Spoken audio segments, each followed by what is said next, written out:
Chapter 45, Beginnings Otogekure. Somewhere deep in Otogekure, in a cave almost pitch black stood a single figure, stoically looking towards his enemies. The cave looked more like a fighting arena than anything else. Huge stone walls surrounded the battlegrounds. A single man stood in front of hundreds of enemies. He had but only one purpose: to kill them all. The figure calmly observed his enemies as they tensed for battle. The figure calmly removed his blade from its sheath. Even in the dark cave, the sword glistened. It was a simple chikuto, a straight one-edged blade with a black hilt. The sword glistened once again as the figure suddenly disappeared and reappeared on the shoulder of one of his enemies. The figure swinged his blade effortlessly and watched as the enemy's head fell to the ground. Blood spurted from the wound, but the figure had already vanished. The blade sparkled with electricity as it electrocuted multiple enemies. The figure ventured deep inside the arena where the only thing visible were the sparks of the sword. Squelched thumb with a single stroke of his blade, enemies fell by the groups. The figure had yet to receive a single drop of blood in his clothes. An enemy managed to hit the figure with a fierce punch. The figure poofed in smoke to reveal that it was a clone. The enemy didn't even have time to understand what happened until he was pierced in the chest by the figure. Magnificent, a dark voice whispered in a corner. The said figure had golden eyes with a black vertical slit. He was a tall man with extremely pale skin, waist-length black hair and purple markings around his eyes. And they say hard work can outgrow a genius, Orochimaru said, chuckling darkly. Genetics is what determines the skill of a shinobi. Orochimaru licking his lips. Orochimaru was watching another figure train. This figure had a white long-sleeved shirt which was open at the torso. He wore dark blue pants with a blue cloth hanging from halfway up his stomach to his knees. He also wore black arm guards that covered his forearms and stretched up to reach his upper biceps. He also wore a purple rope belt around his waist, tied in a bow, in which he carried his sword. Katan, Gokakyu no Jutsu, great fireball technique, the figure said as he released a massive fireball towards his enemies, melting 3 of them. The figure ducked beneath a punch and disappeared in a show of speed. He reappeared a few meters away only to watch his enemy's body being split in half. The figure continued his onslaught upon his enemies. They stood no chance against this figure who had superior speed, strength, and sight. The figure disappeared and another group of enemies fell to the ground. He flicked his sword and let the blood fall to the ground. The figure turned backwards to gaze at Orochimaru. His black locks of hair flowed freely in the wind.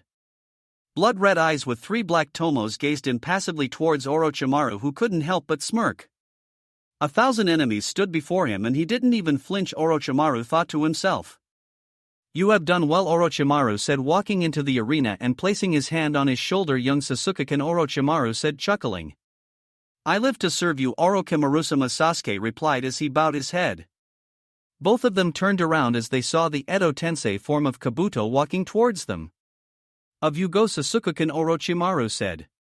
As you wish, Orochimaru-sama, Sasuke said, bowing deeply and calmly, walking out of the room. Kabuto watched as Sasuke left the arena and walked away before turning to his master. He has matured well, Kabuto stated, and Orochimaru could only nod. How long do you think it will take until his physical conditioning is complete? Orochimaru asked Giddy to take his new vessel. I'd say about a couple more weeks. He's already invulnerable to all poisons and he has accepted the curse seal very well, with full control over the level 2. All in all, I would say that he's in a rank shinobi bearing on rank, Kabuto explained, and Orochimaru nodded, agreeing with the analysis. Though I wonder why you called him Sasuke, Kabuto stated, pushing his glasses up. He's supposed to be a clone from the original Sasuke, so I think that he should have the same name, Orochimaru said, shrugging his shoulders. In the meantime, get him a friend, Orochimaru said, chuckling darkly. A friend? Kabuto asked, confused, until Orochimaru nodded. You wish for him to awaken the Manjikyu, Kabuto stated, and Orochimaru only chuckled. You realize that he's a half-blood. Unlike Naruto-kun, he's going to go blind should he ever use them too much, Kabuto explained, but Orochimaru shook his head in denial. There are many ways to prevent the loss of sight, Orochimaru said. Many ways. Kukokuku Senju compound. A new day was just arriving at Konoha. It was summer and, as such, it was already a pretty warm day. Konoha always had a nice weather, neither too hot in the summer nor too cold in the winter. Not that it mattered for our favorite couple who were lying down together in their bed. Naruto was lying on the bed with Hinata lying on top of his chest. Both of them were awake, they were just enjoying the company and warmth of the other. Hinata shivered as Naruto softly ran in his hand over her back. Hinata looked up to see Naruto deep in thought. "What are you thinking so hard about?" Hinata asked. Naruto looked down from the ceiling and into Hinata. "Nothing," Naruto said, gently kissing her forehead.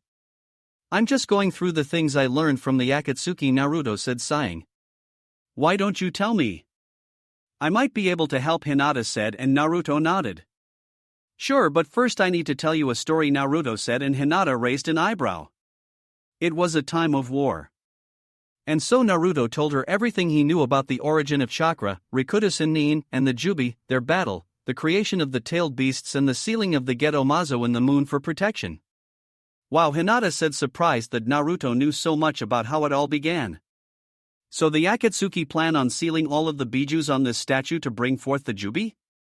Hinata asked, and Naruto pondered. Well, they didn't exactly say that they wanted to bring the Jubi, but it is the most logical outcome, Naruto explained, looking back to the ceiling. Why don't you summon the statue? Hinata asked, confused. You said that only a Rinnegan user can summon and control the statue, Hinata explained. I can summon the statue, but doing so would reveal that I have the Rinnegan. Something that I don't want they to know as of yet, Naruto replied. Spacetime ninjutsu is the pinnacle of chakra manipulation. There is nothing preventing them to summon the Geto Mazo back should I ever summon it here, Naruto explained. That is my biggest problem. There is no way to keep the statue away from their hands until we kill Nagato and destroy his Rinnegan. If we destroy his eyes, we win, Naruto said. How about sending the statue to your dimension? Hinata asked, but Naruto shook his head again. The summoning jutsu can cross dimensions. Nagato can summon the Geto Mazo no matter where it may be. I have been thinking about a seal to block the summons, but I didn't get much far. Like I said, spacetime ninjutsu is the peak of chakra manipulation. Even the smallest of techniques is dangerous, Naruto explained. Have you ever thought about destroying it permanently? Hinata wondered, but Naruto only chuckled. If the statue could be destroyed, the sage would have done it long ago, Naruto replied, sighing. You seem to have this well thought out, Hinata said, chuckling. Of course, Naruto quickly replied. I may be strong and have the Rinnegan, but I don't want to take my chances against the Jubi, Naruto said, chuckling.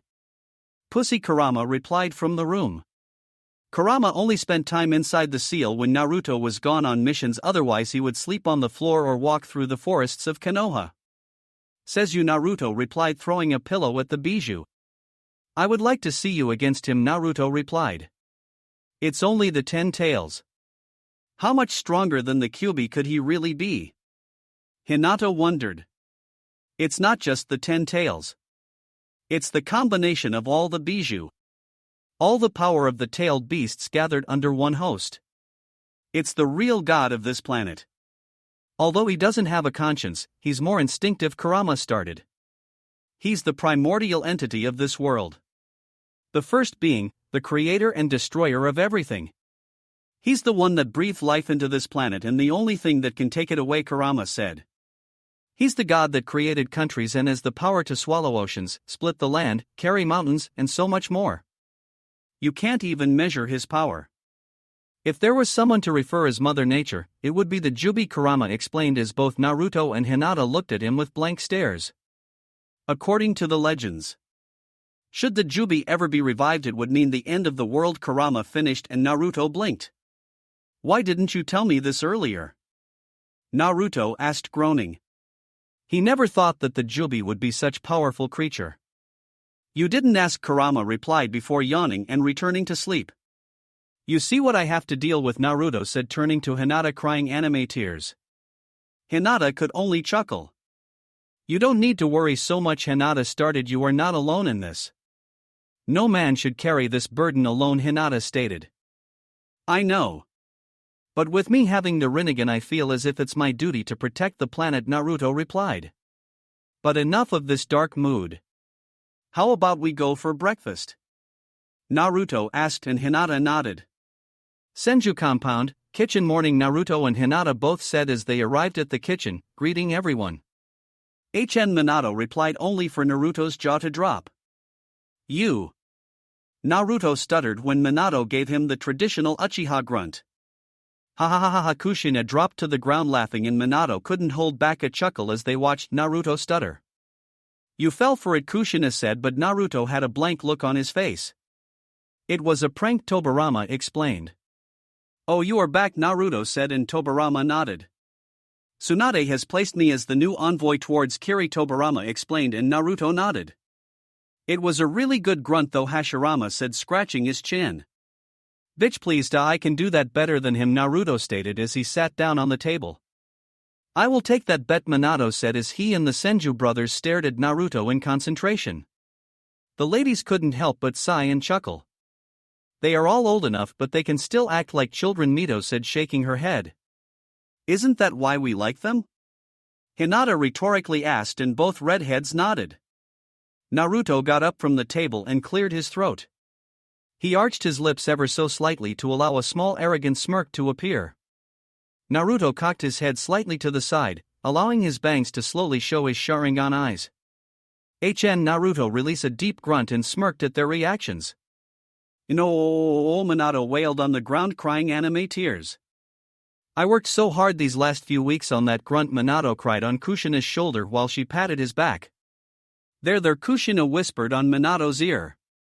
I've gotta say that grunt was a good one, Tobirama said while Hashirama only laughed. How can you do it so well? Minato asked, curious. I'm older than you, Minato explained. You didn't have to put up with Sasuke for 6 years in the academy. He was the epitome of Uchiha-ness. I heard multiple grunts every single day, Naruto groaned as he explained. Ding dong, I will get it, Naruto said, walking towards the entrance of the compound as he heard the bell. He opened the door and was surprised to see who was at the door. Hanabi, Naruto said. The person standing in front of him was like a smaller version of Hinata. She was dressed in the traditional formal kimonos. What are you doing here? Naruto asked, surprised. Naruto-sama, I hereby accept your invitation to visit the Senju compound, Hanabi said, and Naruto blinked as he scratched the back of his head. Yeah, sure, Naruto said as he opened the door and allowed Hanabi to enter the compound. Naruto thought it was strange for Hanabi to come this early in the morning and without a bodyguard, no less. Wait here, Naruto said as he went slightly ahead to warn Hashirama and the others to put up their masks. It wouldn't be a good should Hanabi find out the identity of the dragons. And Shrank's secret discovered by an academy student, like that happens all the time. We have a visitor, Naruto said as both he and Hanabi entered the kitchen. Hanabi was surprised to see so many people in there. There were at least 5 masked persons, each mask bearing a different color. There was Tamari, Kankuro, Gaara, Fu, and finally Hinata. Hinata said, surprised to see her younger sister. What are you doing here? Hinata asked, confused. She never in a million years expected her younger sister to come to the Senju compound. Ano, Hanabi stuttered as she poked her fingers. She didn't realize there were so many people in here and that alone made her a little shy. Naruto-sama said that I could visit anytime, Hanabi said, looking down and making Hinata smile. You are among family, no need for formalities. Besides, Hayashi isn't here to see, Naruto said as he sat down at the table next to Hinata. Breakfast? Naruto asked just in time to hear Hanabi's stomach rumble. She turned a shade of red that would put the old Hinata to shame. Don't mind them. They are just grown-up kids, Red, Kushina said as the male snickered. Red approached Hanabi and placed a hand of her shoulder, leading her to the table and seating her to Hinata's right. Hanabi hesitantly picked up a piece of bread as Hinata smiled and turned to her, handing her the butter. She ate breakfast rather quiet and preferred to observe everyone else. Everyone talked and laughed out loud. It was such a different ambient from the Hyuga clan. The Senju clan was the only one, besides the Uchihas, that had enough status to compete with the Hyugas. And yet, the Senju weren't all uptight like her father and family. The Senju had a warm and welcoming ambient. She smiled slightly as she watched Naruto compete with the red-masked woman to see who could finish the meal faster.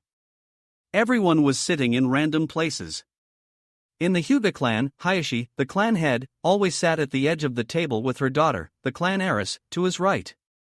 It was a way to signify his power and status inside the clan. But, unlike Hayashi, Naruto sat in the middle of the table. He didn't even seem to care for manners while eating. Hanabi giggled as she watched Hinata wipe Naruto's mouth as he was completely stuffed. One thing you should know about the Senju: Hinata started gathering Hanabi's attention when it comes to food, especially ramen. They can put the Akimichi clan to shame, Hinata said, giggling as she watched Naruto glare at Red. Is it always like this? Hanabi asked in disbelief. She was surprised as to how the strongest clan in the world could act so casual. The compound was so full of life, unlike hers, that gave a cold and lonely vibe. Even if the Byakugan could see through walls. Pretty much, Hinata replied, and taking a sip, though it's difficult for all of us to gather together for breakfast. Each one of us has their duties and schedules that rarely coincide, Hinata explained, and watched as Hanabi picked up a napkin and cleaned her mouth very slowly. Hanabi then proceeded to straighten herself and adopt her neutral face. No need to be so formal, Hanabi-can, Hinata said, and watched as Hanabi's back slightly slumped backwards. How are you so strong? Hanabi muttered beneath her breath, but loud enough for Hinata to hear. Tusama always says that I'm weak and that I'll never be anything like you, Hanabi said, sadly breaking Naruto from his eating contest. Why would Hayashi compare you to Hinata-can of all people? Naruto asked, confused, and watched as Hanabi became slightly uncomfortable in her seat with all the attention. She didn't want to come off as weak or needy. Tusama says that Hyuga blood runs strong in her. He says that I will never become strong as her and that I can only chase her shadow, Hanabi said sadly, making Hinata place her arm around her protectively. He's doing the same thing he did to me. And now he's undermining her because she can't reach his expectations once again, Hinata thought sadly. He always has and keeps tabs on the bingo book to track your progress, Hanabi replied. He says that you are probably stronger than the Hokage. That you are the first-rank shinobi of the Hyuga clan, Hanabi replied, and Hinata was surprised that her father was keeping tabs on her like that. Don't worry, Hanabi-can, Hinata said, comforting her little sister. Me and Naruto-kun have a plan. You just have to wait a little longer, Hinata said, and Hanabi looked up confused. What plan? Hanabi asked, confused about what she was referring to. That is a secret, Hinata said, playfully poking her nose. If you want, I can help you train, Hinata said, and Hanabi looked dumbfounded. Why would you do that? Hanabi asked, confused. I've done nothing for you, and in the end you would just be pleasing my father, Hanabi replied, frowning. Because you are my little sister, and regardless of what father says, you are strong in your own right, Hinata firmly replied. Really? Hanabi asked hopefully with her eyes tearing up. Of course, Hinata replied, hugging her little sister for the first time. Hanabi cried for the first time in her life. Releasing all the sadness, anger, and loneliness she felt by living her whole life with an unsupportive family and a harsh and stern father. She had to leave her house to find her real home. Poor girl, Tobirama said, dropping his mask as he watched Hanabi fall asleep in Hinata's shoulders. It looks like the Hyugas are taking the Uchiha's place. Either you live up to their standards or you become an outcast, Hashirama replied, sighing. Even back in the days in which he was Hokage, it was always difficult dealing with the Hyugas. Only the main branches like that, and even then there are some exceptions like Hanabi. But all of that will change soon enough, Naruto said in a firm tone. You should be careful to what you are planning, Naruto, Minato warned. The branch house has always resented their lives as slaves. Should the main house ever falter, they might take their chance, and that would lead to a civil war inside the clan, Minato advised. Not with what me and Hinata-can have planned, Naruto replied. Once they become aware of what is happening, it will be too late. Our plan will be swift and effective. There will be no time for a civil war, Naruto replied as he watched Hinata carry Hanabi away to their bedroom. The poor girl was exhausted. A few minutes later, Hinata returned with Hana. That prick is going to get it for not raising any of you properly, Hana said, pissed off that her husband would treat her children like this. Don't worry, Kazan. That will change soon enough, Hinata assured. In the meantime, why don't you get to know Hanabiken? She has never met you, Hinata said, and Hana was surprised but happy since she could bond with her younger daughter. The one she never got to see. Later that day, ding dong again? Naruto groaned to himself, propelling himself from his bed. He didn't have much to do today other than train or meditate. Everyone else was busy. The dragons were busy in Umbu, Dara and his brothers had missions with Anko, Fu went to the Aburame compound and Hinata was bonding with her little sister and mother. Naruto opened the door and immediately frowned at who stood at the gate. He had long, black hair and white eyes. He wore a very traditional, loose-fitting robes with a long-sleeved, brown haori. Hyuga Hayashi was standing in front of Naruto with an impassive gaze, as if Naruto should be honored to be in his presence. Next to Hayashi stood a single-branch bodyguard. That particular bodyguard was none other than Hyuga Neji. Long time no see, Neji, Naruto said, and Neji simply nodded. What can I do for you, Hayashi? Naruto asked, and Hayashi scoffed at his blatant disrespect for his social status. And even more that Naruto greeted his bodyguard first instead of him. I've come to fetch my daughter, Hayashi replied, placing both hands in the opposing arm's sleeve. I know that she came to the Senju compound early in the morning, Hayashi replied in his monotone voice. What makes you say that? Naruto asked, curious, making Hayashi snort. She is only an academy student. Do you really think someone of her skill level could evade our all-seeing eyes? Hayashi rhetorically asked, almost poofing his chest with pride. A branch guard saw her and immediately informed me of what had occurred. I kept my distance and followed her here, Hayashi explained. I see, Naruto simply replied. It happens that she is busy training with Hinataken. Why don't I drop her off at the Hyuga compound when she's done, Naruto offered, and almost took a step back when he saw a small smile creep into Hashi's face. You planned for this to happen, didn't you? Naruto asked, narrowing his eyes. Not entirely, Hayashi simply replied. I knew that you invited Hanabi to visit her sister, and I knew very well that she would accept this offer. That is why I refused when she asked me, to further her incentive into coming here and into the welcoming arms of her older sister, Hayashi explained, and Naruto shook his head. You are going to lose her too if you keep treating her like that, Naruto explained, and Hayashi scoffed. I'm not stupid, Senju-sama, Hayashi replied, almost smirking. I know my daughter far better than you think I do. And I know that Hinata wouldn't hesitate to help her little sister should the need ever rise, Hayashi replied, and Naruto just stared at him. I'm a realistic person. I know just how strong my daughter has become, and I know that she grew into it without my supervision or guiding hands, Hayashi explained, and Naruto wondered where this was going. Who better than her to mold Hanabi into a strong shinobi? Hayashi asked, slightly smirking. Naruto simply smiled as two golden chains sprouted from the ground and snared Neji. What are you doing? Neji yelled as he struggled to get free of the chains. Hayashi was about to question just that when Naruto blurred out of his sight. Hayashi didn't even understand what happened until he was pinned to the wall with Naruto pressing his arm to his neck. You bastard, Naruto growled, increasing his pressure and making it difficult for Hayashi to breathe. You toy with people's feelings just to get what you want. You turned Hanabi into a shy girl just so she could find refuge in her sister's arms. All of that just so she could become stronger? Naruto asked, glaring at Hayashi. Blood-red eyes glowing and staring straight into Hayashi's white ones. Danzu-sama was right. Power is the only thing that matters in our world. Everything else is just a fairy tale. Do you really think that Konoha became the strongest of the 5 nations by playing by the rules or saying that the pen is mightier than the sword? Hayashi asked. You are nothing but a naive kid, Hayashi replied, making Naruto increase his grip. 2 will do whatever it takes to keep our lineage strong and unyielding like it has in the past, Hayashi replied, struggling against Naruto's grip. There are boundaries and family should be one of those. You already lost first daughter, and if you keep this up you will lose Hanabi as well, Naruto said, seething. And even after everything you did, Hinata is still going to forgive you, Naruto replied, calming down. Because that is the kind of person she is. I should kill you right now, Naruto replied as his Sharingan started spinning. That is enough, Naruto-kun, Hinata said as she arrived in a shunshin with Hanabi in tow. Naruto calmed down and released Hayashi as he fell to the ground coughing and nursing his throat. Hinata approached her father and quickly applied a healing jutsu to heal the damage he took.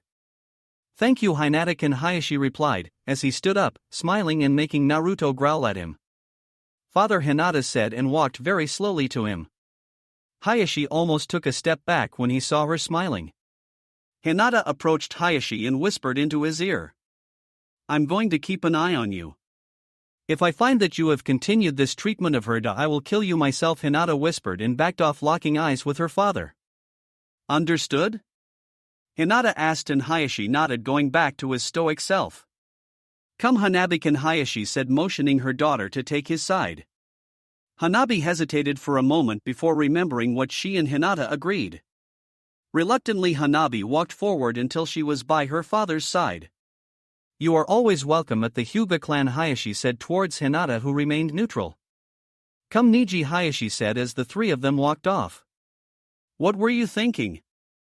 Hinata asked towards Naruto. Why did you need to embarrass him? In front of Niji, a branch member of all Hyugas? Hinata asked. Just trying to make him see the light, but I know now that it's useless, Naruto replied, walking forward and placing an arm around Hinata.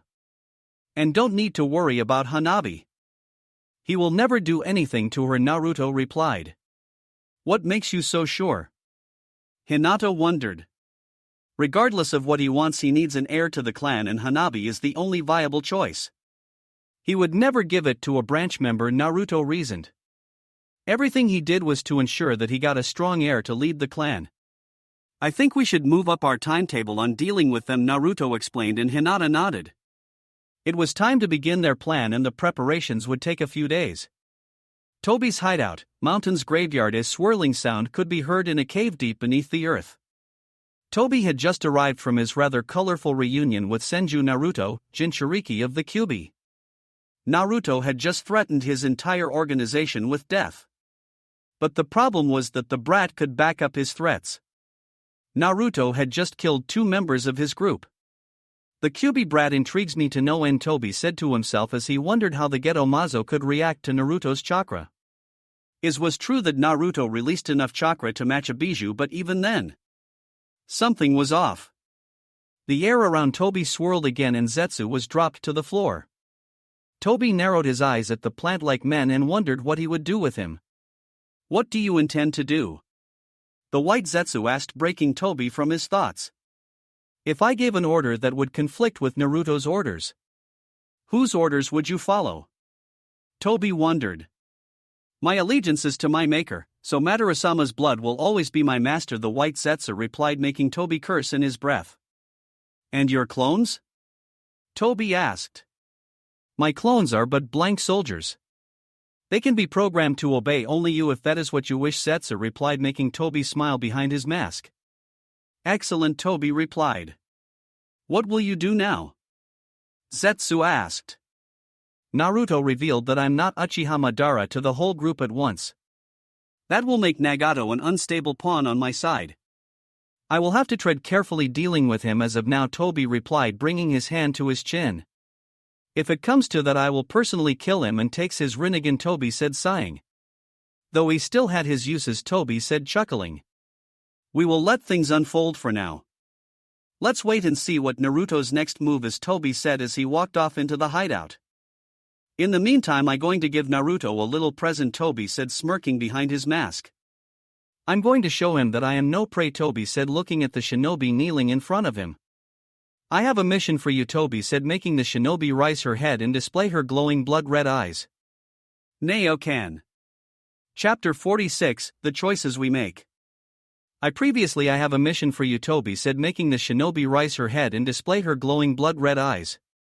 Neo-kan, now what's the mission, Fugo-kusama? Now asked, raising her head to lock eyes with her leader. Blood-red eyes with black tomos shining behind her black bangs of hair that threatened to block her eyes. This mission is to be completed at all costs, Fugaku said behind his orange mask and now only nodded. Naruto decided to threaten all of the Akatsuki with death and me particular since I was responsible for the death of his father and mother, Fugaku explained, and now simply heard what he had to say. I want to show Naruto that there are no lengths to where I would go. There is nothing I wouldn't do to complete the Tsuki no Mi Kikaku, Eye of the Moon plan, Fugaku said with his lone Sharingan glowing. You wish for me to assassinate Hyuga Hinata? Now wondered. If Fugaku truly wanted to harm Naruto, she would be the most effective target of all of Konoha. No, Fugaku replied, making now raise her eyebrows. I want you to kill the king of Konoha, Fugaku said, smiling darkly. The king? Now asked, confused, not knowing what he meant. The academy, Fugaku said with his Sharingan glowing. I want you to kill every single student in there, Fugaku said, and Nao's eyes widened. What? Nao yelled in surprise. Is there a problem? Fugaku asked, narrowing his eyes.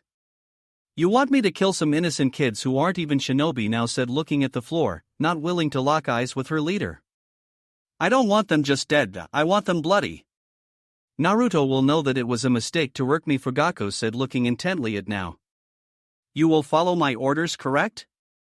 Fugaku asked in a firm tone and narrowed his eyes when Nao hesitated. Yes, Nao replied in a defeated tone. I will do as you wish, Fugaku-sama, Nao said. Excellent, Fugaku said in a happier tone. Don't disappoint me again, Fugaku said and swirled away. Nao sighed and got up and started walking away. Konoha's graveyard, middle of the night. If no one else is going to say it, then I am, Naruto said, crossing his arms. This is disgusting even by my standards, Naruto said, pointing at the gates that lead to the graveyard. What are you complaining about? Hinata huffed. I'm the one that is going to cut her open, Hinata replied, and Naruto's face contorted in horror. Bunch of hussies, Tobirama replied as he stood there with his arms crossed, watching the younglings. You aren't doing much either, Hashirama replied, making Tobirama's eye twitch. You are the Doton, Earth, user. It's your job, Tobirama replied, making Hashirama groan. So is Naruto, Hashirama replied, pointing towards Naruto. Oi, leave me out of this. You are the one with the Mokuton bloodline, Naruto replied. Will you shut up and get on with it, Tsunade roared, making everyone flinch at the sudden sound spike. Weren't we doing this at night to keep it a low profile? Mito rhetorically asked towards the fuming Tsunade. If you keep yelling, you are going to wake up half of Konoha, Mito reasoned. How can you deal with those three? Tsunade asked, pointing towards Tobirama, Hashirama, and Naruto. They are like kids on a sugar rush, Tsunade said, sighing. You get used it to eventually, but why are you complaining? You are a senju as well, Mito replied. At least Minato wasn't so loud since he was an Uchiha. The Uchiha always were a quiet bunch. In fact, the Uchiha and senju were the opposite in almost everything, including personalities. Are we going to do this or wait until the ANBU find us during their night patrol? Minato asked, breaking the fight going on. Fine. Let's get this on with, Hashirama said and turned to Tsunade. Whose grave are we profaning again? Hashirama asked. Now Uchiha, 13 years old. She was the daughter of Mika Uchiha and Sora Uchiha and had an older sister by the name of Nana Uchiha, Tsunade replied, opening and reading her file. She graduated at age 7 along with Itachi Uchiha, and both of them were enrolled in the same team. They both became Chunin at the age of 10. Then they split up. Itachi joined ANBU and now continued her job becoming a Jounin just before getting killed, Tsunade read from the file. It says here that she was very talented in fire ninjutsu, even among other Uchihas. She was the only one that came close to even rivaling the Uchiha Itachi before he did the cleanup, Tsunade explained as she closed her file and everyone walked towards the gravesite. A good Uchiha is a dead one, Tobirama answered, much to the shock of everyone. Tobirama, Hashirama yelled and Tobirama huffed. You know I'm right, Tobirama replied. What about Minato? Hashirama asked, pointing towards the blonde. He's all right, Tobirama replied, and everyone's sweat dropped. Let's just dig her up and be done with this, Tsunade stated. Here lies Uchiha, now a proud Uchiha, may she rest in peace, Hashirama kneeled, placing both hands on the ground. The ground shook a little bit as the earth slowly began to break apart. The ground split in two as the coffin slowly made its way up towards the surface. Once the coffin was outside, Hashirama closed the hole. "Who wants to do the honors?" Tsunade asked and Hashirama shrugged. Hashirama's arm turned into wood as he used it crack open the coffin. The top of the coffin fell to the ground and everyone coughed as the small cloud of dust was set free. "What did I say?" Naruto rhetorically asked, pointing towards the decomposed cadaver in front of them. "Disgusting," Naruto replied. The cadaver in front of them at least still had skin, but it was all dried up and brownish looking. "She was just a little girl," Hinata said, overlooking the cadaver of a 13-year-old. Hinata kneeled down and ran a small diagnostic jutsu. "Prognosis?" Tsunade asked as Hinata worked her magic on the cadaver. "Her eyes are missing," Hinata said in shock when she found empty eye sockets. "Members of the Uchiha and Hyuga clans have their eyes removed and destroyed at death to prevent exactly what we are doing right now," Tsunade explained, and Hinata nodded, going back her work. "Cause of death, blade through the heart," Hinata replied. "It doesn't seem to be a fake. All the normal indicators are here." "This is a normal human body," Hinata replied, and Naruto took a kunai and cut off a piece of her skin. "A blade through the heart," Hinata wondered out loud, gathering the attention of everyone. "Once the blade pierces it, the organ structure is immediately compromised and the blood flow is severed. The lack of oxygenated blood shuts down the human brain in just a few seconds," Hinata said, looking over the body of the young girl. "Death is almost instantaneous," Hinata said sadly.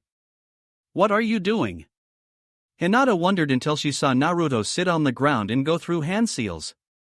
"Kochios, Edo Tensei, impure world resurrection," Naruto said, slamming his hands together as the ground glowed purple around the shadow clone. A few seconds passed and nothing passed. "You're losing your touch," Minato snickered, only for Naruto to bring his hand to his chin in thought. He performed the technique correctly. Either Uchiha now is still alive or her soul is sealed somewhere else other than the pure world, Tobirama inferred as he brought his hand to his chin. "Did she had any medical training?" Naruto asked towards Tsunade, who looked over the file. "Only the basics. She was strictly a taijutsu, ninjutsu, and genjutsu user," Tsunade said, and watched as Naruto looked around. "What are you thinking, Naruto?" Tsunade asked in a serious voice. "Did the coroner or the one who performed the autopsy cross-match the DNA to the files?" Naruto asked, and Tsunade narrowed her eyes. "That's classified information, Naruto. Only myself and the top medical officers know that we have a DNA database of all of our shinobi. Care to explain how you found out?" Tsunade asked. "When you found Sakura's remains in ash." "You said it so yourself," Naruto replied, and got thinking. "According to Hinatakin, this is a human body and its DNA matched the one in the database," Naruto wondered out loud. "A 13-year-old without any medical training, while still a jounin, wouldn't be able to fake her death to this extent," Naruto said as he walked around until he stopped next to another grave. "Here lies Uchiha Makoto, loved by her family, cherished by her friends, may she rest in peace." Naruto tapped his foot on the ground and watched the earth split itself and another coffin rose to the ground. "Wait," Naruto, Kushina said as she rushed her son. "She was a dear friend." "Be respectful," Kushina said, looking over the headstone. Naruto nodded and used his kunai to spread the coffin apart. Inside the coffin laid another cadaver. It was in a similar shape of Nao's, the skin was dry and withered. Though this cadaver belonged to a fully developed woman. Like Nao, she had the markings of a blade in the middle of her chest. Naruto cut off a piece of her skin, sat on the ground once again. "Kochios, Edo Tensei, impure world resurrection," Naruto said as the ground glowed purple around the shadow clone. A few seconds had passed and nothing had happened yet again. "Something is off here," Naruto said and turned to Hinata, but she was already on the cadaver of Uchiha Makoto. "It's a human body as well," Hinata replied, and Naruto was wondering what the hell was happening. Did Itachi use some type of sealing jutsu when he slaughtered his clan? "Tobirama, Mito," Naruto called out, gathering the attention of both of them. "Set up a small barrier around the graveyard so that we aren't interrupted," Naruto ordered, and both of them went to work on it. "Father," Naruto said and turned to Minato. "Set up a genjutsu on the barrier to disguise it," Naruto said, and Minato nodded. "Who died and made you boss?" Kushina asked jokingly, but Naruto didn't reply as he was busy. "What are you planning, Naruto?" Tsunade asked, curious about what Naruto had planned. Tajuo Kage Bunshin, multiple shadow clones, Naruto called out with his fingers in a T shape. Spread out in groups of 2. Each group takes a tomb. Once Hinata has verified that the cadaver is really human, use the impure world resurrection, Naruto ordered, and watched as the clones went to work. Hinata quickly made enough shadow clones to match the number of tombs and everyone went to work. Something is off. The Uchiha were always secretive since they lived in the outskirts of the village. But suddenly one of their own turns on them and kills them all but leaves his brother alive? Naruto questioned in doubt. A few years later, not one but 2 Uchihas appear out of nowhere. And to make matters worse, their souls are not in the pure world. Where they are supposed to be, Naruto explained. Something is off in all of this, Naruto stated out loud, and everyone nodded. This Uchiha massacre stinks and Naruto would go to the end of it to find the real truth. It took half an hour for everyone to go through every single coffin of the Uchiha clan and he wasn't able to revive anyone. Everyone's bodies were still there minus the body of Uchiha Shursui. Do you think it's possible for Itachi to have sealed everyone somewhere? Naruto asked towards Minato, Mito, and Tobirama. Nothing like getting a second opinion. Possible? Yes, although it's very unlikely, Mito replied. They were all killed by a blade through the heart. According to Hinata, that was the cause of death, which makes sealing their souls even more unlikely, Minato added, and Naruto nodded. Besides, sealing rituals take a considerable amount of chakra and time, and to seal everyone in the clan in a single night, it's highly unlikely, Minato explained, and Tobirama nodded in agreement. So the more logical outcome is that they faked their own deaths, Naruto said, and everyone agreed. We need to talk with the old man about this. He was the ruling Hokage at the time, Naruto said, and proceeded to bury everyone except Nao, which Hinata was taking to the hospital for a more deep examination. Those were human bodies that had the same DNA. These clones of some sort required vast knowledge of medical jutsu to create. What about the Uchiha brat that remained? Tobirama remembered and everyone stopped walking. Itachi had killed everyone but had left Sasuke alive. Why? Do you think that the Sasuke that remained was also a fake? Hinata wondered. What a mess this was turning out to be. No, he was the original, all right, Naruto replied. What makes you say that? Minato wondered. Because Tobi broke him out from the Umbu prison. If he was simply a clone, Tobi would just let him die like everyone else in there, Naruto explained, pointing to the graveyard. These are all suppositions, you know that, right? Mito said, and Naruto nodded. I'll ask Jiraiya to keep an eye open for Uchihas. Maybe his spy network can give us some hints, Tsunade said, and everyone walked home. They had to talk with Hiruzen in the morning and get the facts clear. Forest outside of Konoha. It was the middle of the day at the forests of Konoha. The birds were chirping peacefully and the wind was rustling through the leaves. Everything seemed quiet and peaceful until an blonde blur was seen jumping from branch to branch. The person running towards Konoha was Uchiha now, although she was a little bit different. Instead of her usual black hair, she was now blonde and the once pitch black eyes were now a dark brown. Her usual attire was also different. Instead of the traditional dark blue vest with the Uchiha clan and her sword on his back, she now supported simpler clothes, more civilian clothes to be specific. She wore a short-sleeved pink shirt with the end of the sleeves and the collar being red in color and had black pants. Now continued jumping from branch to branch. She looked up and noticed the big green gates of Konoha. She was nearing Konoha. She jumped to the ground and started walking as a civilian should. Halt, Kotetsu yelled as he blocked Nao's path. Nao smiled as she stopped walking. Sorry for the outburst, Kotetsu said, scratching the back of his head. He had a little red tinge on his cheeks as he looked towards the beauty in front of him. No problem at all, Nao replied, smiling Kotetsu's embarrassment. Cough cough, Kotetsu cleared his throat as he tried to regain his bearings. Reasons for vicing Konoha, Kotetsu asked as he tried to look professional. That would be telling, Nao smiled as her eyes gained a red color. She gazed at Kotetsu with her Sharingan and cast a small genjutsu. Of course. Enjoy your stay, Kotetsu replied. Nao smiled as Kotetsu went back for his booth and Nao went on her way. How nostalgic now, said to herself as she looked around the busy streets of Konoha. It was the middle of the day and the streets were booming with activity. Nothing has changed now, smiled as she looked over Konoha. Everything was still the same as it was almost 10 years ago. The only difference she could see was the fifth face on the Hokage monument. Now had almost forgotten the warmth of Konoha. She looked to her left and saw a few villagers laughing. To her right she saw a man trying his best to drag on drunk friend around. She went to a shop and bought a few dango sticks. So good. I've almost forgotten how good this was now, said as she continued walking while eating her sweets. She looked forward and her heart almost stopped when she saw two people coming right towards her. The male had long blonde, waist-length, and spiky hair with fangs that framed his face and partially covered his right deep blue eye. He also had 3 distinctive whiskers marks on each cheek. The female to his side had straight, waist-length, Heim-style haircut. Her eyes were white, trademark of the Byakugan.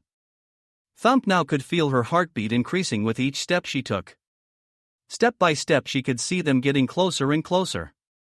She steadied herself as she couldn't do anything out of the ordinary. She knew that both of them were skilled sensors and any altercation on her chakra and her mission was blown. Thump now took a deep breath and time almost stopped as she crossed both of them. She tilted her body to the side as she slightly grazed Hinata's shoulder due to the crowd. Now almost panicked but continued forward as if nothing had happened. She let out a breath of relief when she felt their chakra getting farther and farther away. Suddenly Hinata stopped walking and turned around to look at the crowd. Something wrong? Naruto asked as he noticed Hinata look at the crowd. It's nothing. I just thought I saw someone I knew, Hinata replied, and Naruto nodded. Hinata turned around and both of them went of their way. That was way to close now, thought to herself as leaned against a wall in an alley. If she had been caught she would been killed. If I remember correctly the academy was this way now, thought, and made her way towards the academy. At the academy, come on now, heard as she arrived the academy. Outside there were a few students doing laps around the field as their instructor was cheering them on to make them run faster. Now made her towards the main entrance of the academy and made her way towards the classrooms. It was amazing how everything was still the same. She continued walking around until she crossed one of the rooms she used to take classes. She focused chakra into her ears and focused on the lecture going on. Now Irika said, gathering the attention of his students. What can you tell me about the Hino Ishi, Will of Fire? Irika asked and a girl instantly raised her hand. The Will of Fire is something that the Sandaime Hokage used to say in his lectures.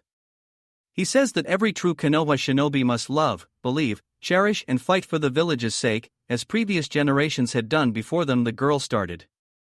According to Sandaime-sama, this is what gives Konoha shinobi the strength to continue fighting against all odds, the girl explained. Very good, hero, Irika replied, getting a toothy grin from her. The Will of Fire is the belief that should guide us. This is what give us strength to fight for those we hold dear, Irika explained and continued on with his lecture. The Will of Fire? Now thought to herself. She had never heard anything like this before. Interesting how times and professors change. Flashback, now had just gotten back her mission briefing with Fugaku and she made her way towards the graveyard. She stopped near a headstone with the name of Nana Uchiha. What would you do, big sis? Now wondered in thought. Naokan now heard some soft voice and looked up to see a fair-skinned woman with long, black hair with bangs hanging on both sides of her face to roughly frame her cheeks and black eyes. She wore a simple dark blue blouse with the Uchiha clan's fan on the back and black short skirt. Mikoto-sama now said, bowing to the wife of the clan leader. What troubles you, my dear? Mikoto softly asked. Nothing, Mikoto-sama now smoothly replied, but Mikoto could tell something was wrong. Your eyes tell a different story, and I'm not talking about the Sharingan, Mikoto explained. I doubt it's now started, but hesitated before she gathered her thoughts. I'm not sure if I want complete this mission Fugaku-sama gave me now explained, and Mikoto nodded. There is only one thing I can tell you, Mikoto started and got Nao's attention. Never do anything that you think is wrong. If you think deep down what you will do is wrong, then don't do it. You will regret it for the rest of your life, Mikoto sadly explained and now got curious. Did you do anything? now asked. I betrayed my best friend. We grew up together and she was like a sister to me. We went to the academy together, we trained together, we talked about clothes, weapons. Boys. And yet I'm the reason she and her husband are now dead and the reason I now possess these cursed eyes, Makoto said, flaring her Sharingan and displaying her Manjikyu for the first time. They are beautiful now, said, enticed by the pattern Makoto displayed. Looks like a flower blossoming now, said, and Makoto slowly nodded. Did you do it for your eyes? Now wondered, but Makoto quickly denied. I was presented with a choice. Clan or Konoha, Makoto explained and now nodded. Itachi-kun chose Konoha while I chose my clan. We are what we choose. So think about it and be sure of your choice as you will live with forever, Makoto explained and started walking away. Wait now, suddenly screamed, making Makoto stop. Thank you now, said with complete honesty. Makoto nodded, smiling, and continued walking until she was out of Nao's sight. End flashback. Damn him, now hissed as she turned around and started walking away from the academy. I may be a shinobi, but even I have my morals and boundaries now, thought to herself, choosing not to complete her mission. Few days later, Sarutobi compound. The Sarutobi compound, home of the Sarutobi family. They had never applied for clan status, so they didn't possess a seat in the council, but that didn't seem to affect them. The Sarutobi clan members were all extremely skilled in taijutsu and both earth and fire ninjutsu. Some members even managed to surpass the Uchihas in the skill with fire. Such example was of course Sarutobi Hiruzen, the Sandaime Hokage. The man that was present in all three great shinobi wars and lead Konoha to victory in two of them. Extremely skilled in taijutsu, ninjutsu, and unstoppable in bojutsu, staff techniques. Coupled this with his personal summon, Enma the Monkey King, Sarutobi became known as the god of the shinobi and hailed as the strongest shinobi of his generation. And his father before that, Sarutobi Sasuke, was also an exceptionally strong shinobi. Strong enough to hold his own against some legends of the old world like Senju Hashirama and Uchiha Madara. Both of Hiruzen's sons were also strong in their own way. The only one currently alive is Sarutobi Asuma, an elite jounin of Konoha, wind ninjutsu specialist and once a member of the 12 shinobi guardians. Ding dong, the bell rang through the whole Sarutobi compound. Standing at the gates were almost all of the dragons with their masks, with the exception of both Naruto and Hinata. Tsunade was also there as she was the Hokage and she needed to know everything that went down on her village. The gates slowly opened and in came someone who had short spiky brown hair and black eyes. He wore long gray pants and a pale green jacket with a dark green stripe down the middle. He also wore his long blue scarf and now bore a Konoha protector in his forehead. Naruto-kun Konohamaru greeted in happiness. Who's the brat? Blue, Tobarama asked, pointing to Konohamaru, who huffed. That would be Sarutobi Konohamaru, grandson of Sarutobi Hiruzen, Naruto explained in green. Hashirama crouched to his level. He looks like him, Green replied. Who are they? Konohamaru asked, pointing towards the masked guys standing next to Naruto, Hinata, and Tsunade. I'll tell you someday, Naruto said, ruffling his hair. We need to talk to the old man. Is he home? Naruto asked and Konohamaru nodded, guiding them towards one of the many houses. This place hasn't changed, Green said as he looked over to the house where Hiruzen lived. It looked exactly the same as the last time he visited, and that was many decades ago. I've never seen you here before, Konohamaru said once he heard Green's comment. You weren't here at the time, Green smoothly replied, but Konohamaru shrugged his shoulders and led everyone towards Hiruzen's office. Konohamaru knocked at the door and heard his grandfather talking. He opened the door and Hiruzen could be seen smoking on his pipe as he was drawing some kind of painting. The room's window was opened as he seemed to be drawing the landscape he could see from that. Can we talk? Tsunade asked and Hiruzen noted the serious tone in her voice. He nodded and shooed Konohamaru away, closing the door. Mito quickly placed a few silence seals around the room to make sure that nothing got out. So Hiruzen started blowing up a bit of smoke. What can I do for you? Hiruzen asked and watched as the dragons removed their masks and everyone sat on the ground. Where to begin? Tsunade mused and turned to Hinata. Why don't you begin with Kiri? Tsunade asked and Hinata nodded, making Hiruzen focus on her. A few weeks ago we were given the mission to help the rebel side of the Mist in the Bloodline War Hinata started, and Hiruzen was already surprised that Tsunade had agreed to such mission, but he didn't focus much on that. We won the war, but along the way I fought an Uchiha, Hinata said, and Hiruzen raised an eyebrow. An Uchiha, you say? Hiruzen asked, taking a deep breath, and motioned Hinata to go on. She said she was Uchiha now and she had an eternal Manjikyu Sharingan. I won the battle, but she managed to demolish the building where I stood, so I was unable to capture her, Hinata explained. I remember her, Hiruzen said, sighing. She was a good girl and just as talented as Itachi. She didn't get much of a spotlight since, with Itachi being a prodigy and son of the clan head, she remained in his shadow. Always had the impression she had a good heart, Hiruzen explained. She was strong. She could use the Amaterasu flames, Susanoo, and some type of genjutsu that would completely freeze the enemy's chakra network, paralyzing her opponent and leaving him completely exposed to an attack, Hinata explained. I understand, but still fail to see what you expect from me? Hiruzen wondered, curious. Uchiha now was supposed to have been killed when Itachi slaughtered his clan, Naruto said, making Hiruzen narrow his eyes at him. What can you tell us about the massacre of the Uchiha clan? Naruto asked, focusing his attention on the old man. Hiruzen sighed as he released a small cloud of smoke. What is there to tell? Hiruzen rhetorically asked, bringing his pipe to his mouth again. Itachi slaughtered his whole clan with the exception of his little brother, Hiruzen explained. Then how do you explain that there are two Uchihas alive besides Itachi and Sasuke? Tsunade asked, narrowing her eyes at Hiruzen. That I do not know, Hiruzen simply replied. Why did Itachi leave Sasuke alive? Naruto asked. Only Itachi can answer that, but perhaps he intended on taking Sasuke's eyes for himself, Hiruzen smoothly replied. You are lying, old man, Naruto said, smirking. I can feel your emotions. Guilt and regret, which means that you are not telling us the whole story, Naruto replied, and everyone narrowed their eyes at the third Hokage. Just tell what this is all about, Hashirama said. Very well, Hiruzen replied, sighing. He never expected the truth to come out after so many years. The truth is that Uchiha Itachi was ordered to eliminate the Uchiha clan by me, Hiruzen replied, and everyone stared with their eyes widened at the man. You what?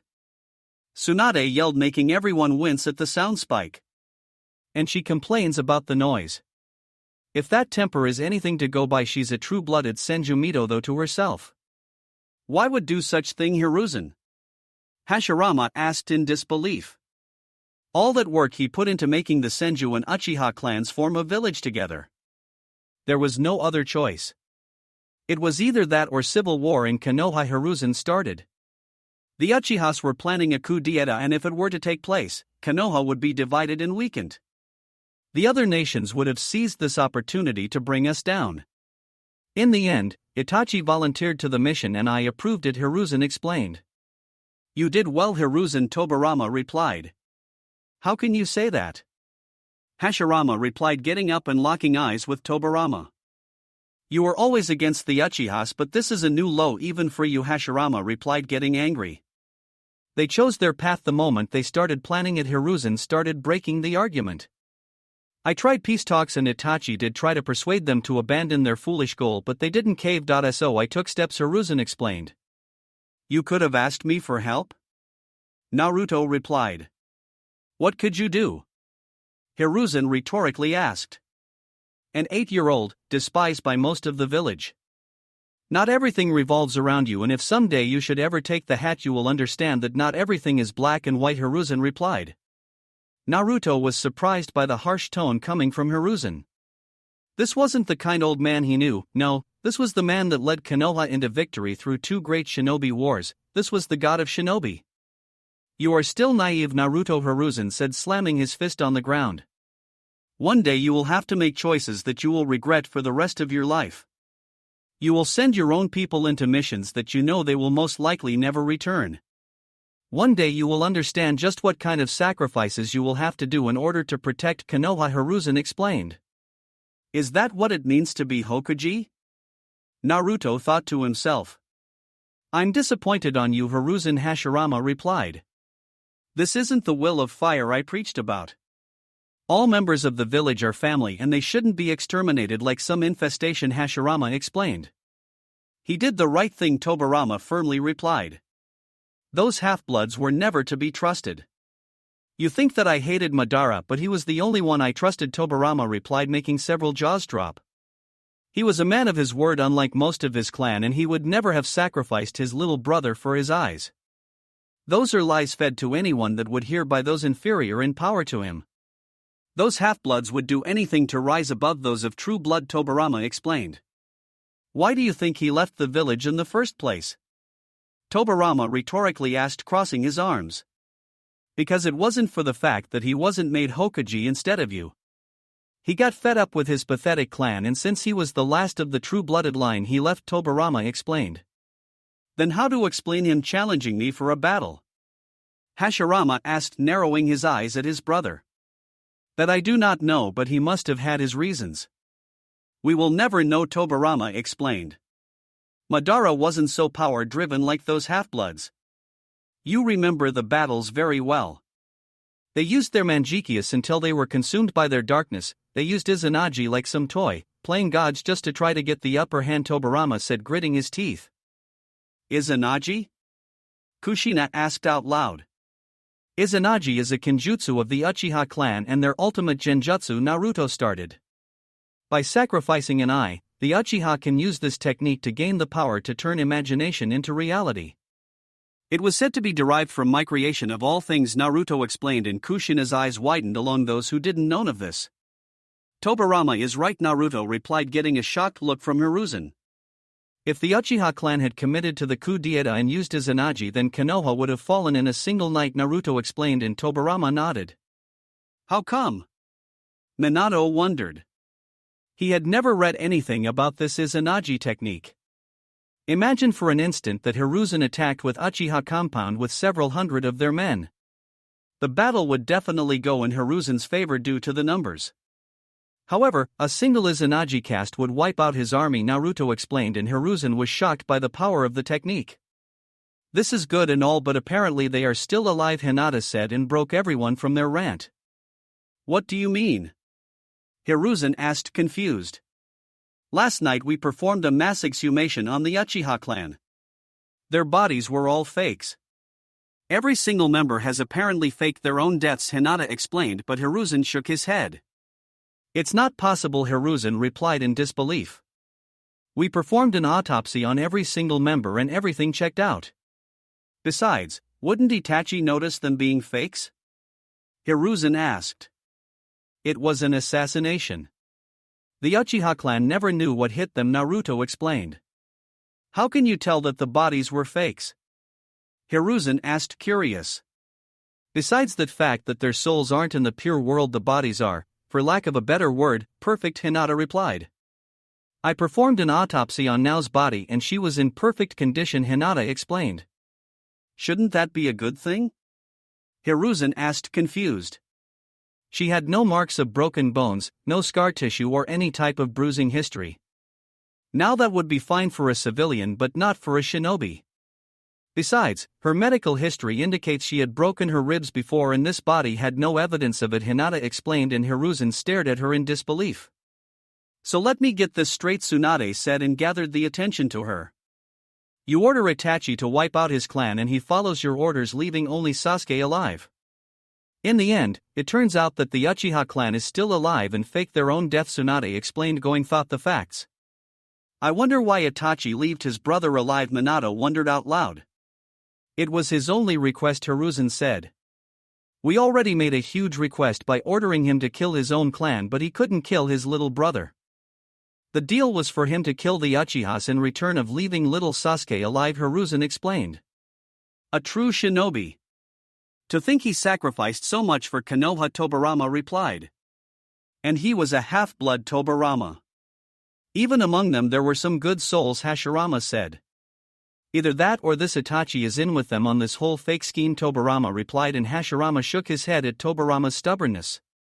If Itachi had been on this, then he would have killed Sasuke instead of leaving him here alone, Naruto replied. Who knew Itachi would be the good guy after all, Naruto thought to himself, wondering why Itachi joined the Akatsuki after everything he did for Konoha. That makes sense, Tobirama replied. Who else knows about the real truth behind the massacre? Tsunade asked. Hamura, Koharu and Danzo. Since all four of us come to the final decision, Hiruzen replied. I have a question, Kushina said, and everyone turned to her. If the Uchiha clan is still alive, why have they been hiding for so many years? Kushina threw the question into the air. I have a feeling that Tobi has a hand in all of this. Naruto started. Don't you think it's strange that Tobi was in Kiri and that was the first place we encountered another Uchiha? Naruto rhetorically asked, and few nodded. It was too much of a coincidence. If so, then the Akatsuki became more dangerous if they the Uchiha clan in their midst, Tsunade explained. Let's keep this under wraps until we know more, Tsunade explained, and everyone rose. Some things are better off buried forever. Chapter 47, The Choices We Make Too.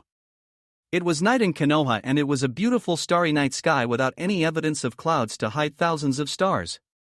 The moon was shining high in the sky, bathing Konoha in a silver light. Everything was quiet in Konoha, there was no one outside and the streets were deserted. The only sound was that of the nature, the wind rustling through the trees and a few animals. Just outside of the walls, a single shinobi could be seen hopping from tree branch. His high-colored black with red clouds flowed in the wind as the shinobi blurred through the trees, intending to arrive as soon as possible. The shinobi opened his eyes and a familiar blood-red color with black markings blazed to life. A three-tomoed Sharingan scanned the surroundings as the shinobi hopped down to the ground, still concealed in the shadows of the forest. The shinobi blinked as he saw a large transparent dome around what seemed to be the entirety of Konoha. It was a sensing barrier to prevent any foreign shinobi access to Konoha without anyone knowing. The shinobi simply walked right through the barrier like it never existed. A perk of the job, as he used to belong to the Leaf. The shinobi looked ahead and noticed that the big green gates were closed. He jumped high in the sky and, landing on the wall, proceeded to run up them until he reached the top. The defensive walls of Konoha were the biggest structure of the village with the exception of the Hokage Tower. The shinobi scanned the surroundings, making sure that no ANBU teen was around, and jumped down and into the depths of Konoha. Senju compound. As in all of Konoha, the Senju compound was also quiet. Everyone was sleeping peacefully, not realizing that an enemy shinobi was approaching quickly. The same could be said about Naruto and Hinata, who were sleeping next to each other. Tok tok thumb CAW. The moment Naruto heard a ticking noise on the window, he sent a kunai flying towards the target. He didn't even open his eyes as he was asleep only moments before. The kunai was embedded with lightning chakra, so it didn't break the window. It pierced the glass and hit whatever was on the other side. What was that? Naruto wondered in thought. He looked to his left and noticed that Hinata was slowly stirring. What happened? Hinata groggily asked as she raised herself from the bed. Tok tok. Naruto heard it again, but this time he was already fully awake. This sound was coming from the window. He looked up and noticed something pocking the window. His Sharingan blazed to life to allow better vision. It was a black crow, pocking the window with his beak. What is he doing here? Naruto thought in confusion as he slowly got up without disturbing Hinata and quickly got dressed. Nothing, Naruto replied, kissing her forehead. I'm going for some fresh air. Go back to sleep, Naruto said, and Hinata mumbled something before going back to sleep again. Naruto silently got out of his room, leaving behind a shadow clone to guard Hinata. Just in case, Naruto thought, and walked out of the Senju compound, following the crow. Naruto made his way deep into Konoha and arrived into a training ground. Naruto watched as the crow flew and landed on the shoulders of someone standing on a tree branch. What did my crow ever do to you? Itachi asked, shaking his head. This is one ballsy move, Itachi, Naruto said, looking carefully at the other shinobi. I did not came here to fight, Naruto-kun. I only came to talk, Itachi stoically replied. I know, Naruto whispered behind Itachi's ears. Itachi's eyes widened as he quickly jumped down from the tree. He landed on the ground and looked up to see another Naruto where he previously stood. He got behind me with me realizing it, and with my defenses up, Itachi thought in amazement and watched as one of the Narutos dispelled in smoke. Naruto sat down on the ground, with his legs crossed. I feel no ill intent coming from you, otherwise you would already be dead, Naruto said with a serious voice. Now, but what can I do for you? Naruto asked, focusing on Itachi. I have a few questions I was hoping you could answer, and in return I shall tell you what I know of the Akatsuki, Itachi replied in his monotone voice. Really? Naruto asked, surprised. I thought you were loyal to the Akatsuki, but you are willing to betray them for this info I may not even have or be willing to share, Naruto explained. I will take my chances, Itachi simply replied, and Naruto chuckled. I still wonder what you are doing in that organization, Itachi, Naruto said, and Itachi raised an eyebrow. The same as every other member, capturing the tailed beasts, Itachi replied, but Naruto shook his head. I don't think so, Naruto replied, and Itachi just looked at him with a blank face. I have recently heard very interesting news about the Uchiha massacre, Naruto said, and watched as Itachi slightly tensed. Actually, it comes handy that you are here, as I also have a few questions that only you can answer, Naruto explained. What do you know? Itachi questioned. The Uchiha massacre was one of Konoha's deepest and darkest secrets. Only the Sandaime Hokage and his 3 advisors knew of what had happened. It was an S-rank secret that everyone swore to never speak of again. It was supposed to remain buried forever. Everything, Itachi, Naruto replied, and Itachi looked down. How all of that was mission from the village, since the clan was preparing a coup d'etat, Naruto explained, and Itachi could only nod. You killed your own family for Konoha, Naruto slowly said. You did something I could never do, Naruto replied, but Itachi remained silent. Although you shouldn't beat yourself up since you didn't kill anyone, Naruto said, and watched as Itachi's head suddenly snapped up. Excuse me? Itachi asked in confusion. Was Naruto playing some sick joke with him? I did a mass exhumation on the clan and every single member faked their own death, Naruto replied, making Itachi's eyes widen. No, Itachi replied in disbelief, slightly shaking his head.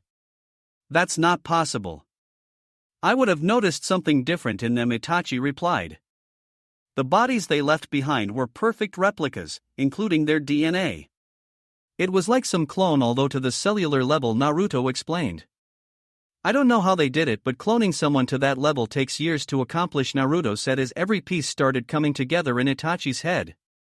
Zetsu, Itachi replied in disbelief. He had been tricked by that Toby fellow. Him, that was supposed to be a prodigy like no other. The white and black plant thingy? Naruto asked, and Itachi nodded. One of his special abilities is to clone and take the appearance of anyone he touches, Itachi explained. If that is true, then you do realize that Toby is most likely some member of your clan? Naruto asked, and Itachi nodded. He played me from the beginning. He helped me with the massacre, but everything was planned from the beginning. Toby said that he was Madara, and I was a fool to believe him. I gave him information about the clan without knowing that he in fact belonged to it, Itachi replied, shaking his head. What will you do now? Naruto asked and watched Itachi sigh. You could come back to the leaf, Naruto stated, but Itachi gave a hollow chuckle.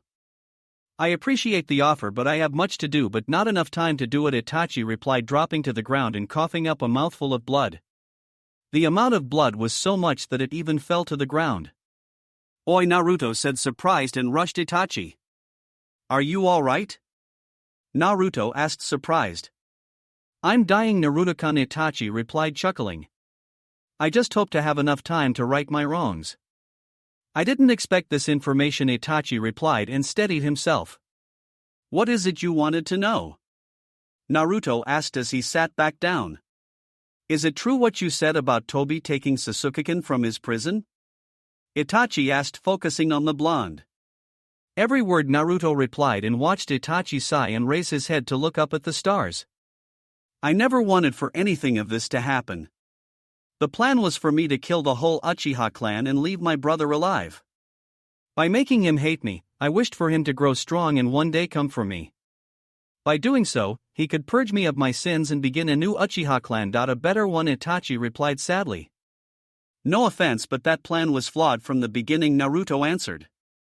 While hate may make someone strong, they make them unstable, and look what happened. He murdered his own teammate, in cold blood, just for his eyes, Naruto replied, thinking about Sasuke murdering Sakura to achieve his Manjikyu. One of many mistakes I did in my short life, Itachi replied solemnly. And one I intend to fix, Itachi replied sadly. You are going to kill him? Naruto asked, surprised. I thought you left him alive because you loved him, Naruto said, confused. I do love him. He's my little brother, Itachi replied, gritting his teeth. But I cannot overlook what he has done. Even if he was to kill me and supposedly avenge my clan, he wouldn't be welcomed back in Konoha. He would be fugitive for the rest of his life, Itachi sighed.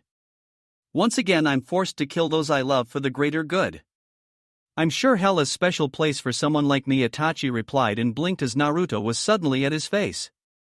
Naruto brought up 2 fingers and poked Itachi on the forehead. Did he just poke me? The Uchiha Itachi thought with his eyes twitching and thinking about forgetting everything and killing the brat right here and now. Naruto's fingers started glowing green. After a few brief couple of seconds, Naruto released Itachi and watched as he fell to the ground. What did you do? Itachi asked in amazement. He never felt so strong and healthy. Itachi took a deep breath, filling his lungs with the night's cold air, and noticed that he felt no pain or difficulty. I've healed your body and gave you a gift, Naruto replied, looking at Itachi. I hope you use it well, Itachi, Naruto replied seriously and watched as Itachi rose from the ground. Itachi flexed his hands, taking another deep breath. He slightly flared his chakra and felt it cover his whole body.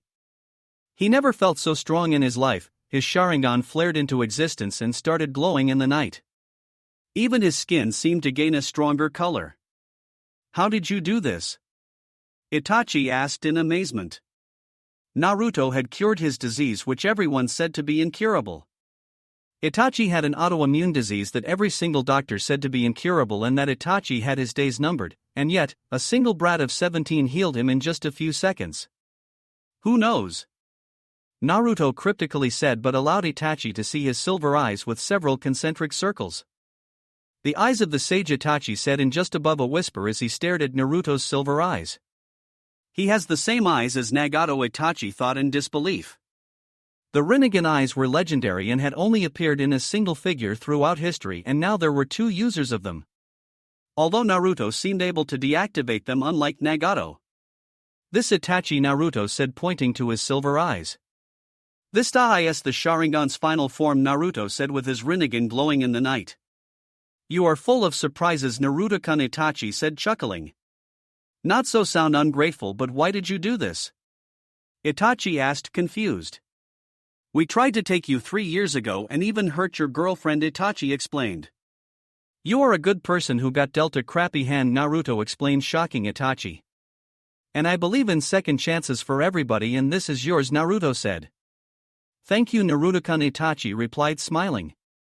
Now that he was fully healed, even his smile didn't seem that creepy. Here, Naruto said and threw a 3-pronged kunai at Itachi. Should you ever need any help, give me a call. So to speak, Naruto replied, and Itachi nodded, stashing the kunai away. What will you do now? Naruto asked, curious. I'm going to keep tabs on Tobi while I wait for Sasuke. If anyone knows the whereabouts of the Uchiha clan, is him, Itachi replied. And Sasuke? Naruto questioned further. I'm doing what I should have done all those years ago, Itachi replied and turned his back to Naruto. Foolish little brother, Itachi thought as a single tear ran down his eye. Goodbye, Itachi, Naruto said and watched Itachi disperse into a storm of crows that rose into the sky and flew away. You placed a great deal of trust in him, Kurama warned. A half-blood Uchiha out of everyone else, Kurama explained. You could feel him as well. He has a pure heart, and I could feel the love he has for his brother. He will prove a valuable ally in the future, Naruto explained. Your call, Kurama replied and went back to his slumber. Naruto swirled away and appeared inside his room. Hinata was already sound asleep. I'll fix that in the morning, Naruto thought, looking at the window, and laid down, resuming his sleep. Next morning, so let's see, Naruto said as he shuffled the maze that was the Senju library. Saying that this library was extensive was saying something. Even more now that Naruto and Minato added the Uchiha library to it. These shelves seemed to go on forever. Thousands upon thousands of scrolls ranging from medic jutsus to offensive ones, from history scrolls to journals. I'm never going to find the right section at this pace, Naruto sighed as he went back to the beginning. Here you are, Naruto heard and turned to the library's entrance to see Hinata leaning on the doorframe. Hinata-kun, Naruto yelled as he rushed her. Help me, da, I'm desperate, Naruto yelled, crying anime tears while he kneeled at Hinata's feet. Hinata just sweat dropped at his behavior. There, Hinata said, gently tapping Naruto's back.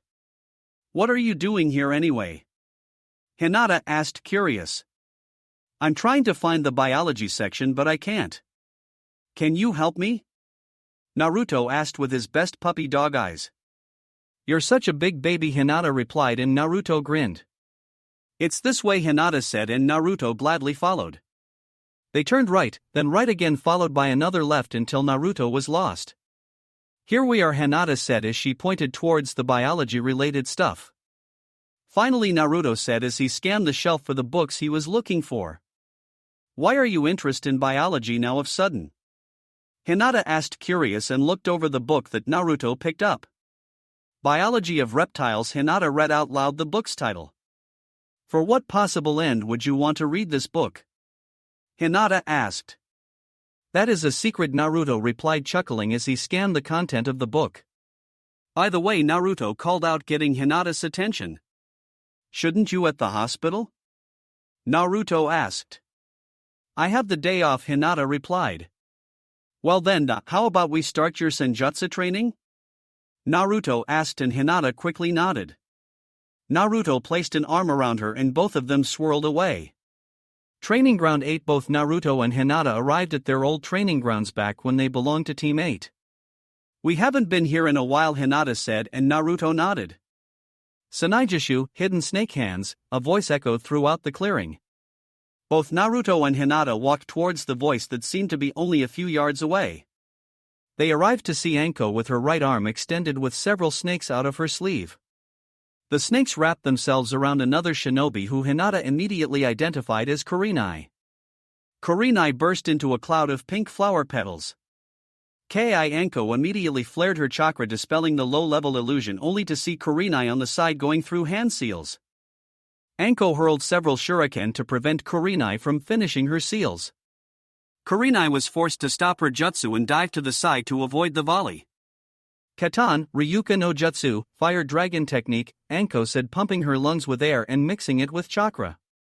She unleashed a torrent of fire that spread through the training grounds. Shit, Naruto thought to himself, pumping his own lungs with chakra. Suetun Suijin Hiki, water wall, Naruto said, and large dome of water surrounded him and Hinata, preventing any burns.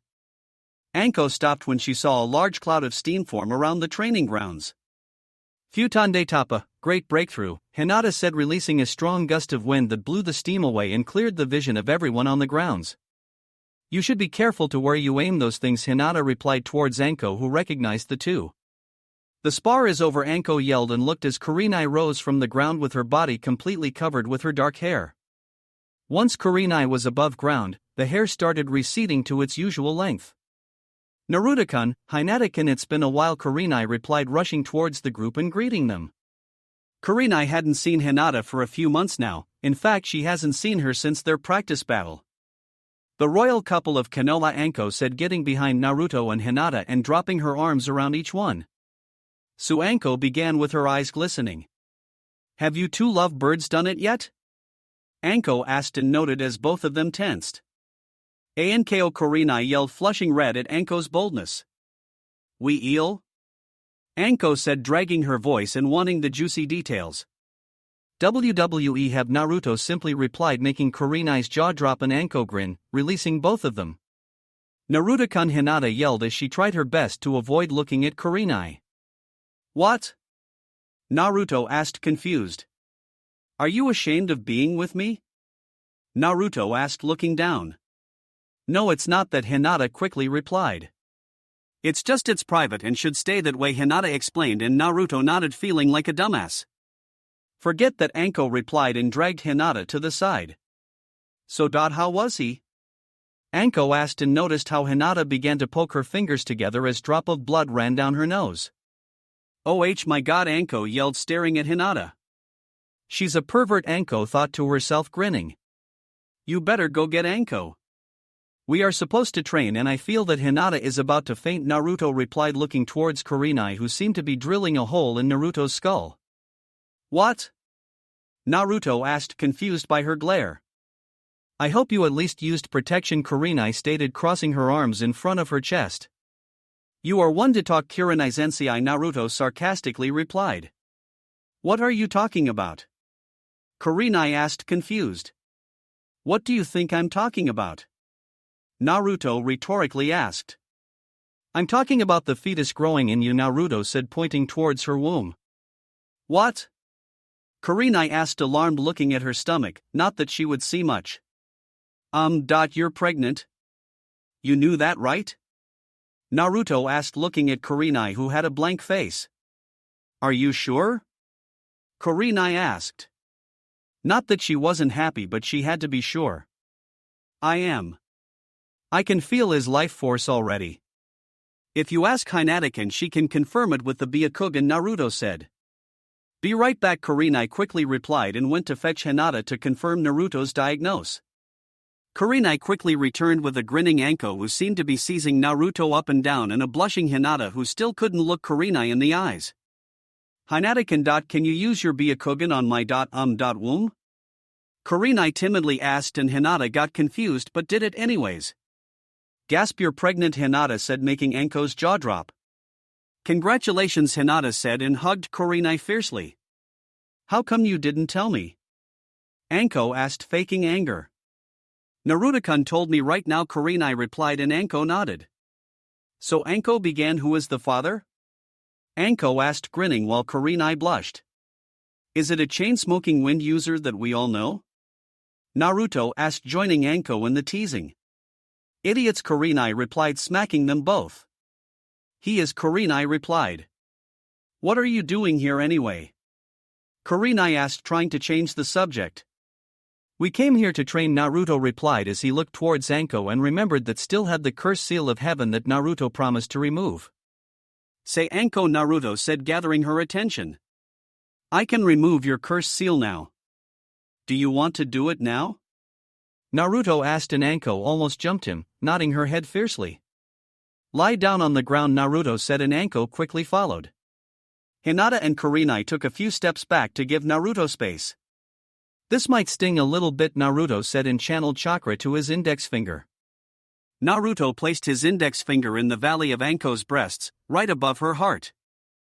Oi, Anko grumbled. These belong to Kakashikin, you know? Anko rhetorically asked, lifting her breasts with her hands. Naruto could only stutter at her actions.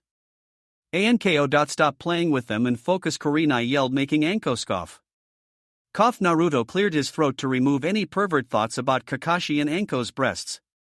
Anko gave a small gasp as Naruto released a small yet strong spark from his fingertip.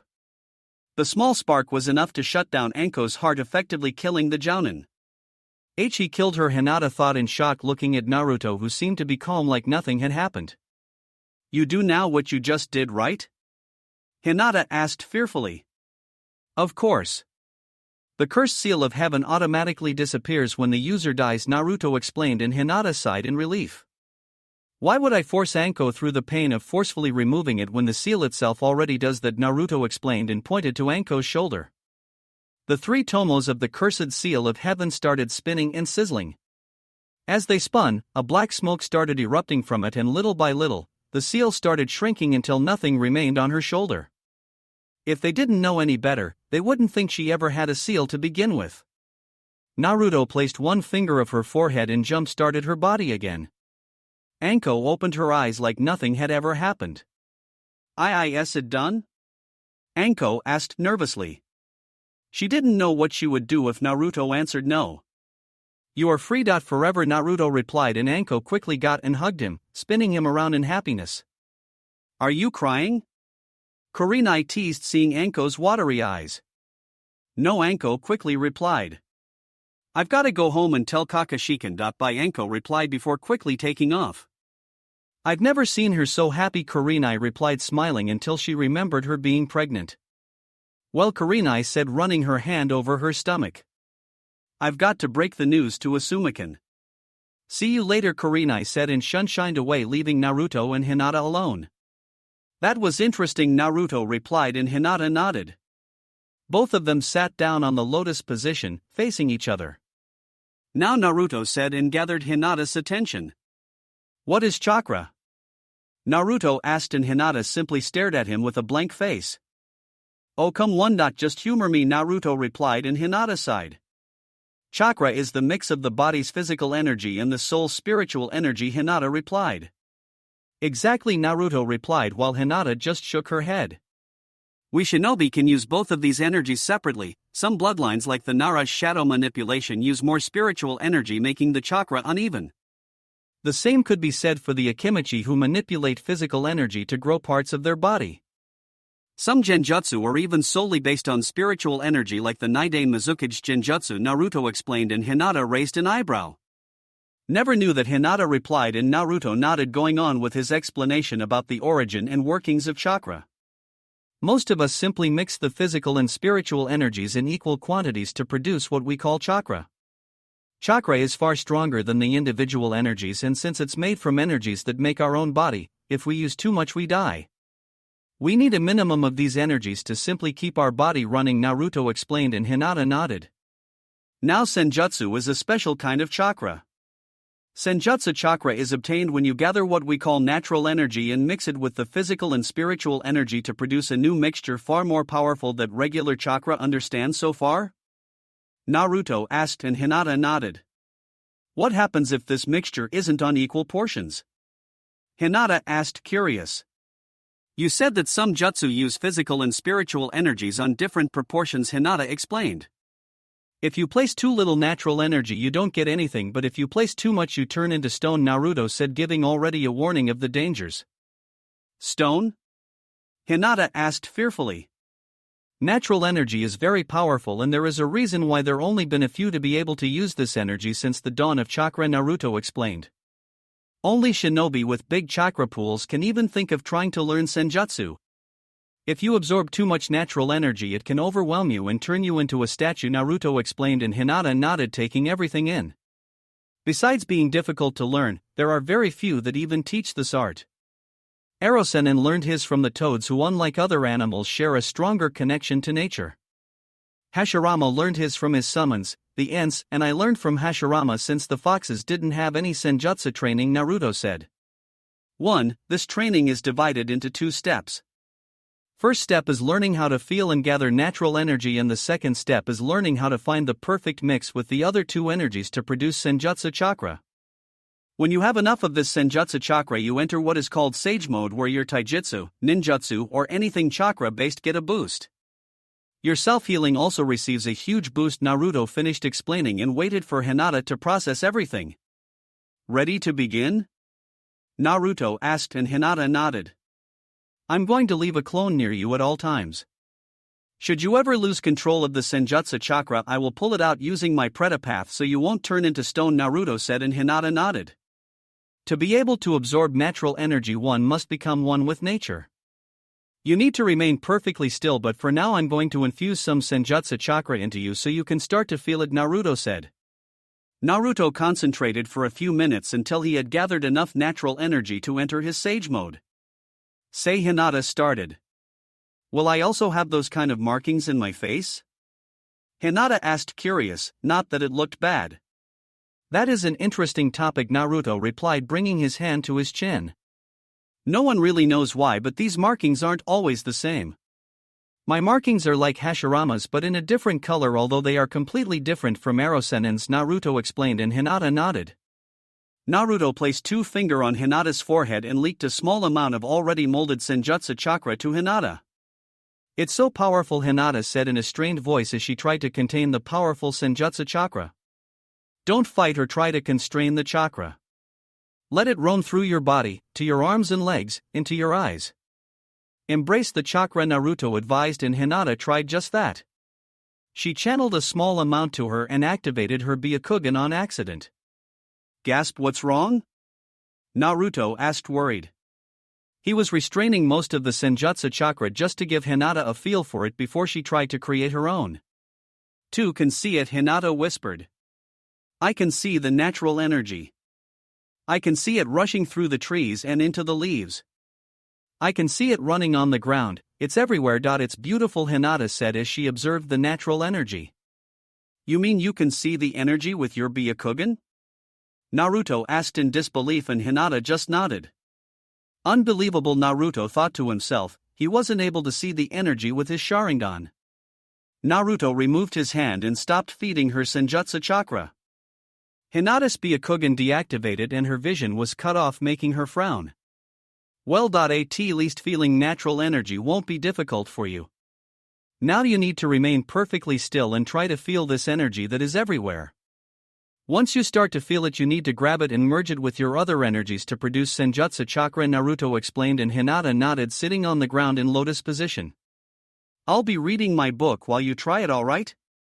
Naruto asked and Hinata nodded, relaxing every sense and focusing entirely on the feeling she got earlier. Say, Hinata suddenly said, stopping Naruto on his tracks. Can I use shadow clones to speed up my training? Hinata asked and Naruto chuckled.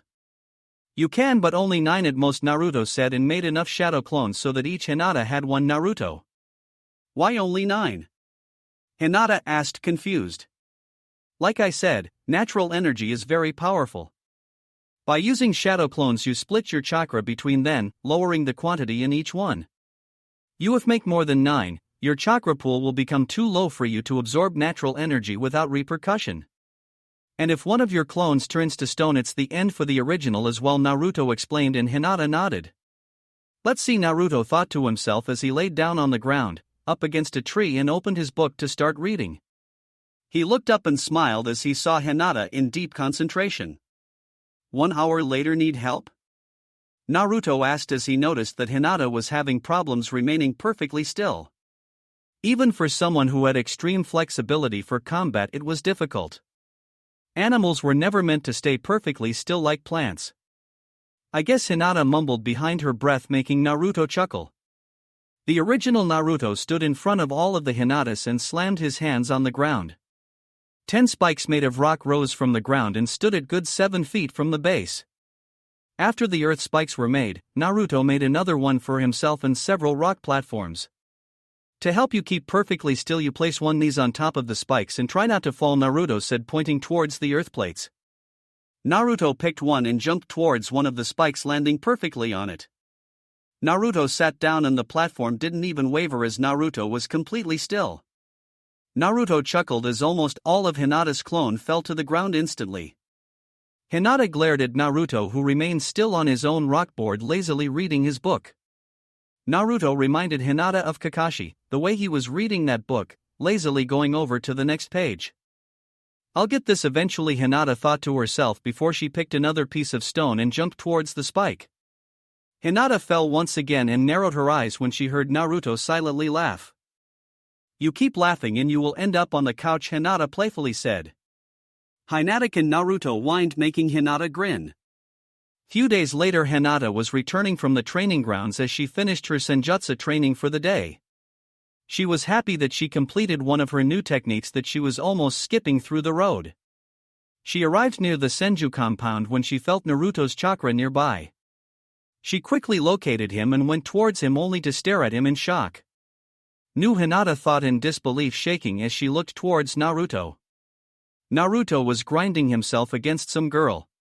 He was kissing her all over her neck and chest, and, by the looks of it, the girl was enjoying it.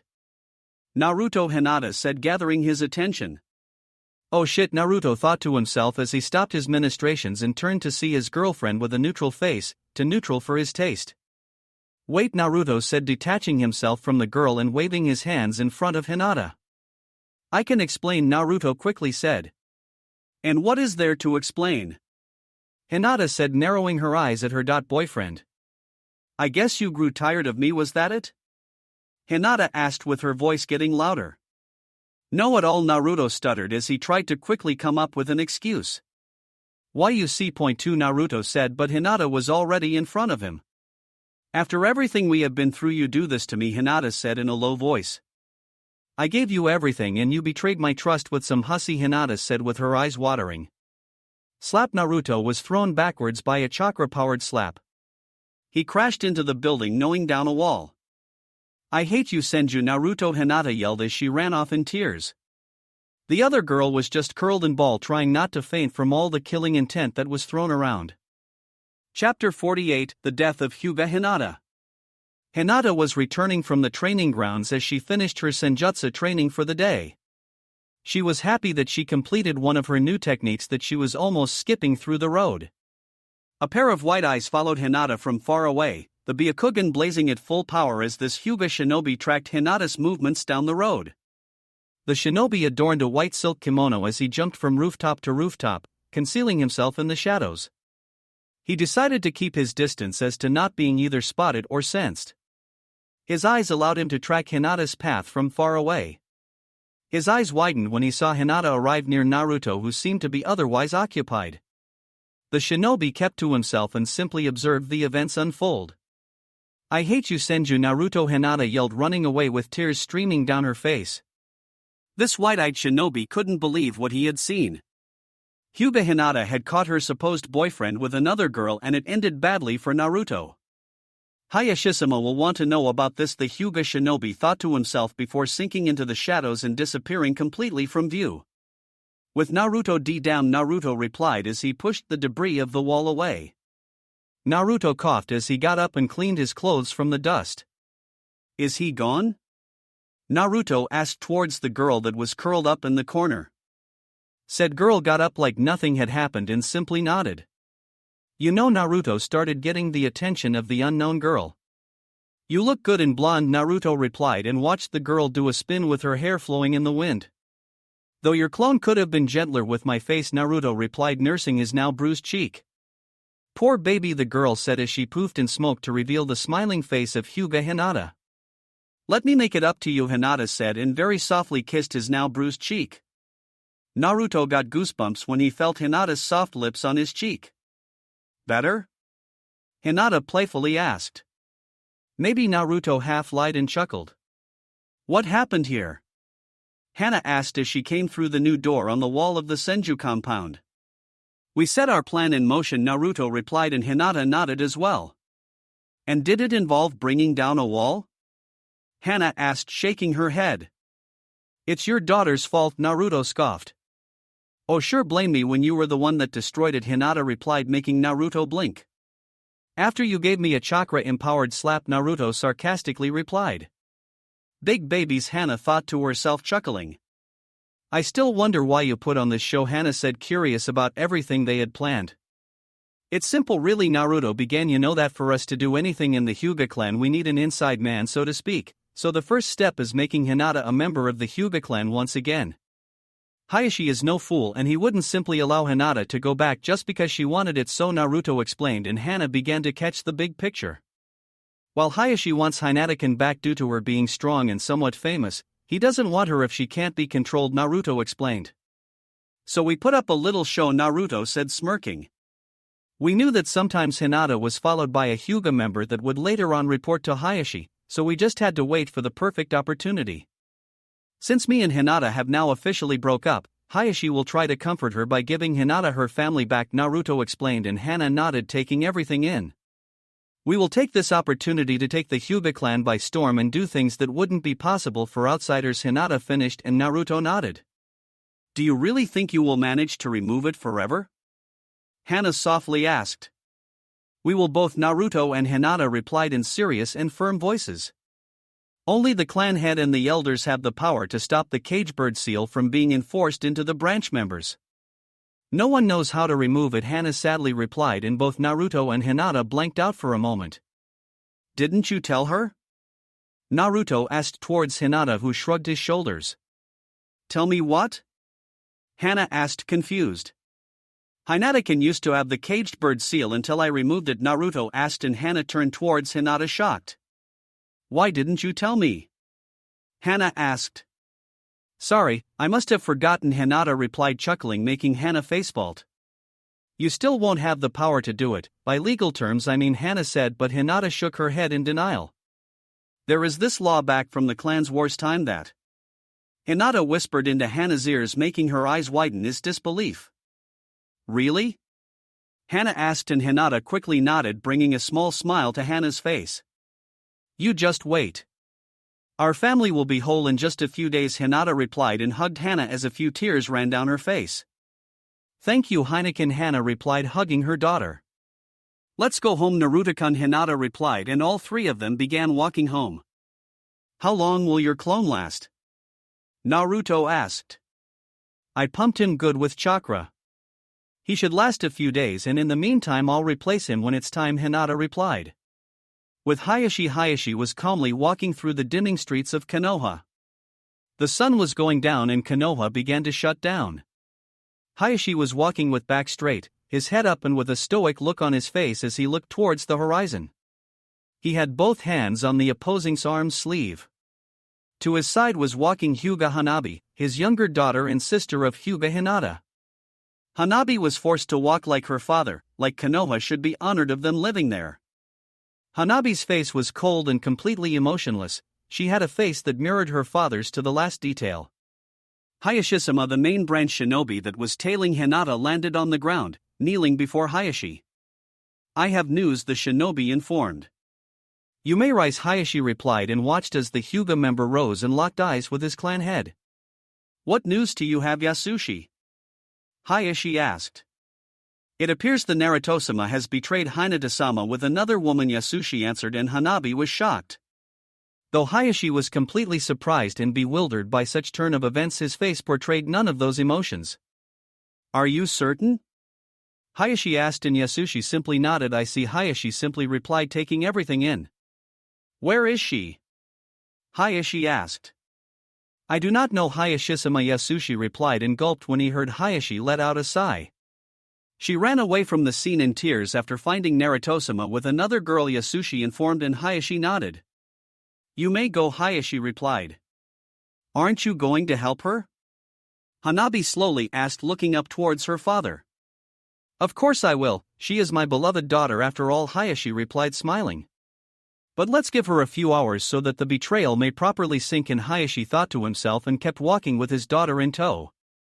Few hours later, with Hinata's clone, Hinata had tired out from running and simply walked into an alley and sat down. She only looked at the ground, her face was filled with dried tears. She had a hollow look that could spook anyone. What you want? Hinata asked without looking towards the newcomer. She didn't have to, she knew his chakra all too well. I only wish to help you, Hinata, Hayashi replied and almost took a step back when Hinata raised her head and looked at him with those white dead eyes. It was like all the life had drained from her. Her eyes were white and plain, like there was nothing left. What can you do? Hinata replied as he looked back to the floor. She was curled up in a ball with her arms around her knees. He never wanted you, Hinata, Hayashi began, and Hinata flinched when Hayashi mentioned him.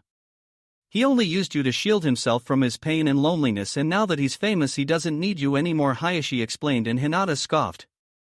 Like you are any different, Hinata replied, getting up. You expelled me from your clan. Your own daughter, Hinata said, with the last part being just above a whisper.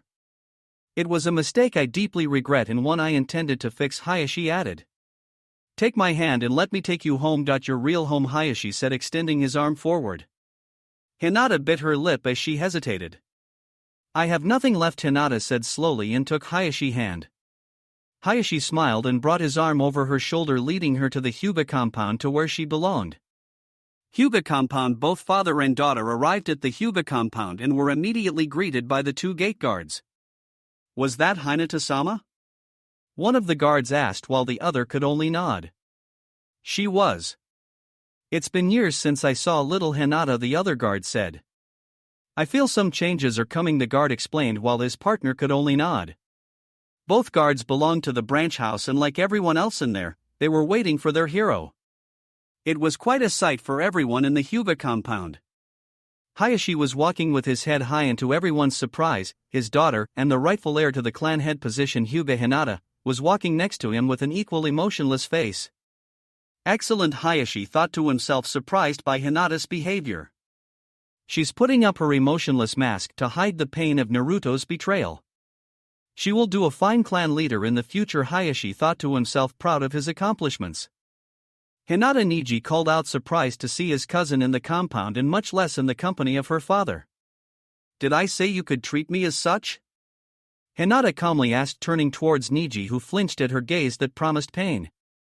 My apologies, Hinata-sama. Niji quickly replied, slightly bowing his head. What is going on? Niji thought, completely confused by the turn of events. Nei-chan, sister, Hanabi yelled as she ran towards her sister and hugged her as much as she could. Hanabi, Hayashi said, and Hanabi squirmed under Hayashi's stern gaze. Such behavior is unfit for a Hyuga member, Hayashi coldly said, and Hanabi slowly nodded before detaching herself from Hinata and taking her place at Hayashi's left. Nei-chan, is it true what happened with Naruto? Hanabi slowly asked, and Hinata turned her emotionless face towards her little sister. Yes, Hinata simply replied. Senju-sama has decided to indulge himself on other pleasures of the flesh, Hinata coldly replied. Hanabi asked, blinking, not really getting what she was saying. He cheated on me with another woman, Hinata replied in layman's terms, making Hanabi flinch at her dismissive tone. So it was true, Hanabi mumbled to herself. I always thought those two be inseparable, Hanabi thought as everyone arrived to the dining table. After everyone had sat down, Hayashi rose again to make an announcement. As of today, my lost daughter is returned to us, Hayashi said as Hinata rose and stood next to her father. Let's us welcome back Hyuga Hinata to our family, Hayashi said, and everyone agreed. Few days later, Hokage's office. Tsunade could only shake her head in disappointment as she stared at both Hayashi and Hinata. Do you really wish for this, Hinata-kun? Tsunade rhetorically asked. Even if my grandson betrayed you, you are still my apprentice and heir, Tsunade explained as she tried to be there for the girl. I am certain, Tsunade-sensei, Hinata coldly replied. Swoosh, there was a swirling sound as Naruto arrived at the Hokage's office. Heiba, Naruto was saying, but quickly stopped when he noticed the presence of Hayashi and Hinata on the office as well. Hinata-kun, can we talk? Naruto slowly asked. You have no right addressing me in such manner, Senju-sama, Hinata coldly replied, and Naruto sighed. Leave us, Hayashi said towards Naruto, but Hinata interrupted him. Let him stay. I want him to know what will happen, Hinata said, and Hayashi nodded, forwarding the paper to Tsunade. You are an idiot, Naruto. You threw away a wonderful girl, Tsunade said, shaking her head. Last time I will ask this. Are you certain of this, Hinata? Tsunade asked in a serious voice. In front of her were the papers to readmit Hinata back into the Hyuga clan and, as such, Tsunade would lose most of her authority over her. I am, Hinata replied and watched as both Hayashi and Tsunade signed the papers. Hinata, without even hesitating, went over and signed her own name, finalizing it. Is it done? Hinata asked and Tsunade nodded. As of now you belong to the Hyuga clan once again, Tsunade replied, smirking for the first time. Hayashi was a bit thrown off by that smirk but ignored it. Finally Naruto yelled loudly with a shit-eating grin. You know how cold the bed was without you? Naruto rhetorically asked as picked up Hinata and spinned her in the air. Unhand my daughter, Hayashi coldly said, but was confused when he heard Hinata giggling. Hyuga Hayashi. Hinata began drawing Hayashi attention to her. I, Hyuga Hinata, heir to the Hyuga clan and member of the main house, hereby challenge you for the position of clan head, Hinata replied towards Hayashi, who was drawing blanks. What? Hayashi asked, confused as he tried to process everything. Did little Hayashi get a brain freeze? Naruto mockingly asked. I said that I'm challenging you for the place of clan head, Hinata replied, looking at her father in the eyes. You set this up, didn't you? Hayashi asked, narrowing his eyes at the laughing couple. You really thought I would betray my princess?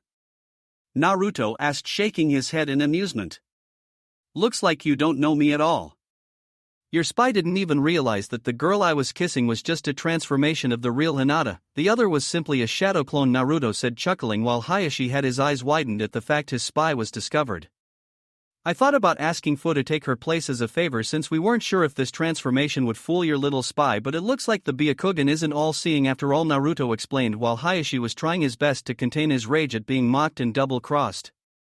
Enough playing around, Hinata replied, breaking their argument and stepping in front of her father. I challenge you for the clan head's position, Hinata said one last time. Why would I even consider making you clan head since I'm aware of this betrayal? Hayashi asked, cringing his teeth together. Because as of 5 minutes I belong to the Hyuga clan and one of the laws clearly states that any member of the Hyuga clan may challenge the current clan head for his position, Hinata replied, smiling while Hayashi's eyes widened in realization. This law is from the era of the clan wars and it was created to ensure a strong leadership inside the Hyuga clan. Weren't you the one that was always pushing me to learn about laws and politics? Hinata mockingly asked. For what possible reason could you want my position? Hayashi asked. Isn't it obvious? Hinata rhetorically asked. I thought you knew me better, father. One of my dreams was always to abolish the caged bird seal and unite both families, Hinata explained, and Hayashi couldn't believe it. Everything was coming down on him. If she destroyed the caged bird seal, it would be the end for the main branch's luxuries. I refuse, Hayashi quickly replied. You can't refuse, father. The law also states that all challenges are to be accepted. Should the clan head refuse the challenge, his position is to be terminated immediately and a new worthy clan head chosen. Should the clan head be unable to fight, a period of recovery or preparation may be granted, Hinata explained, and Hayashi could stutter as Hinata quoted the law word by word. You see, father? I know my way around politics just fine, Hinata smiled and Naruto beamed as his girlfriend laid it down on her father. You forget you are under my orders and I could very well place the caged bird seal on you, Hayashi replied, smirking. You are wrong once again, Hinata replied, making Hayashi narrow his eyes. You already broke that particular law once. The caged bird seal may never be applied to the firstborn of the main branch, Hinata explained, and Hayashi scoffed. I could always apply it to Hanabi, Hayashi smirked. You could, but when I defeat you in combat and rise to the position of clan head, Naruto-kun would simply remove it, like he will do to every branch member. I will see you tomorrow at dawn in the Hyuga's main hall for our battle, Hinata explained, and Hayashi scoffed, storming out of the room. That went well, Tsunade said while Hinata nodded. I could swear I saw a vein pop out of his neck, Naruto chuckled. It will do him good to be brought down a few pegs, Tsunade said, laughing. He had a stick up his ass that would put some Uchihas to shame, Tsunade said, and Naruto chuckled. Let's go home. I want my pillow back, Hinata said, grabbing Naruto by the arm and dragging him home. Later that day, Hyuga compound, enter Bleach. Nothing can be explained. Instrumental, you are a fool, Hayashi, one of the elders, complained the current clan head's position. Hayashi was sitting in front of the 5 elders of the Hyuga clan. They all belonged to the main branch and, of course, they were all long past their primes. Hayashi himself still didn't know why they held such position in the clan, and even he knew that he alone couldn't not overthrow the 5 of them. I was tricked to my everlasting shame, Hayashi shamefully replied with his head down. He had been tricked by a couple of teenagers, although the fault didn't rest entirely on him. The supposed spy also got his fair share of punishment. What do you intend to do, Hayashi? Another elder asked, making Hayashi raise his head. You may be strong, but no one in the whole clan can take down an rank shinobi, the elder replied. I know very well my skill level doesn't match that of my daughters if the bingo book records are anything to go by, Hayashi sighed, thinking what he could do to keep his position as clan head. I have no delusions about my strengths. I am a mid-rank shinobi at best, and the bingo book says that Hinata is high Kage level, not to mention she is a splendid doctor, trained by the current Hokage herself, Hayashi explained, and the elders nodded with one simply chuckling, making Hayashi look at him funny. This rank is not simply given to anyone, Hayashi. I have fought a couple of rank shinobi through my career and you have no idea the extent of their power. This rank is special and not everyone can achieve it. Rank shinobi are masters of every field and extremely valuable to a village, Hayashi's father began explaining. They are also known as army killers. Their abilities are sometimes so far out of reach that they can decimate entire armies of enemies with a single technique. Their chakra levels can sometimes reach bijou levels. You know very well the power that all of our previous Hokages had. Each Hokage alone could face an entire army and come out victorious, the elder explained. Look at the Shodame Hokage, Senju Hashirama. He alone faced and took down almost 3,000 shinobi back during the First Shinobi War, and he wasn't defeated by any of them. If it wasn't for the injuries he suffered against his battle with Madara, he wouldn't have succumbed to chakra depletion after fighting them for almost 3 days. Then came his brother, the Nidame Hokage, Senju Tobarama. He alone forced back the Kinkaku force, 20 of Kumobakure's elite shinobi, and among them 3 ranked shinobi. Tobirama died, but the Kinkaku force returned to Kumo with 3 men left. Skipping the Sandaime Hokage, who was also strong in his own right, came the strongest and perhaps the scariest of them all, Namikaze Minato, the Yondaime Hokage. The elder explained and did a double back. Or should I say Uchiha Minato, son of one of the strongest shinobi to ever live, Uchiha Madara, the Enten no Madara, Madara of the Inferno style. You weren't there when Minato decimated the IWA army using his Hiraishin technique, the elder explained. You should have seen it, Hayashi the elder said, reminiscing about the battle. It was a beautiful show of death. An entire army of almost 1,000 shinobi fell in mere seconds. The few that he spared ran for their lives like they had seen death itself. Even we, the Hyugas, and the Uchiha Sharingan caught nothing of his speed. No one saw nothing but glimpses of this yellow light. It didn't matter what rank they had, if they were strong or weak, innocent or guilty, genin or jonin, every single shinobi fell before his might, even Inoki's own son, and shrank shinobi capable of using dust release like his father and on par with him, the elder said as he released a dry laugh. Iwa's strongest shinobi besides his father. Before he could even blink, he caught a kunai to the throat not even 1 second before Minato began his onslaught. You should have seen his days as Hokage. Even though he was young, no one dared to question his authority or power. His cold blue eyes and aura alone were enough to put the council in their rightful place, the elder explained. To think he was an Uchiha and the son of Madara himself, the elder said, shaking his head in disbelief. Look at him, Hayashi. Minato was a monster and legend on his own right, and he never used his Sharingan. Could you picture his power if he developed his eyes like a normal Uchiha would and then came the Kyuubi? No other person was ever able to fight a Bijou until Minato came along. Hashirama could only suppress their chakra with his Mokuton. You read the reports of the events that happened that night. He teleported a tailed beast ball that would destroy the Hokage mountain, and he teleported himself and the Kyuubi itself away from the village. He teleported a Bijou, Hayashi, a Bijou, the elder warned. Why, you, Hayashi stuttered for the first time. You are afraid of his son, Hayashi stated in complete shock. He never saw his father in this state. He never showed any emotion, much less fear of all of them. I'm not afraid of his son, the elder quickly explained before frowning. I'm afraid of your daughter, the elder said, and Hayashi blinked, not believing what he had heard. She may be strong, but not that strong, Hayashi wondered out loud. You are taking her too lightly, Hayashi, the elder said, gritting his teeth. You don't understand the gravity of the situation. For instance, look at the Uchiha clan. They never had enshrank shinobi before Itachi, and when they did, look what happened. Itachi unlocked the Manjikyu and alone decimated his whole clan in a single night, the elder explained.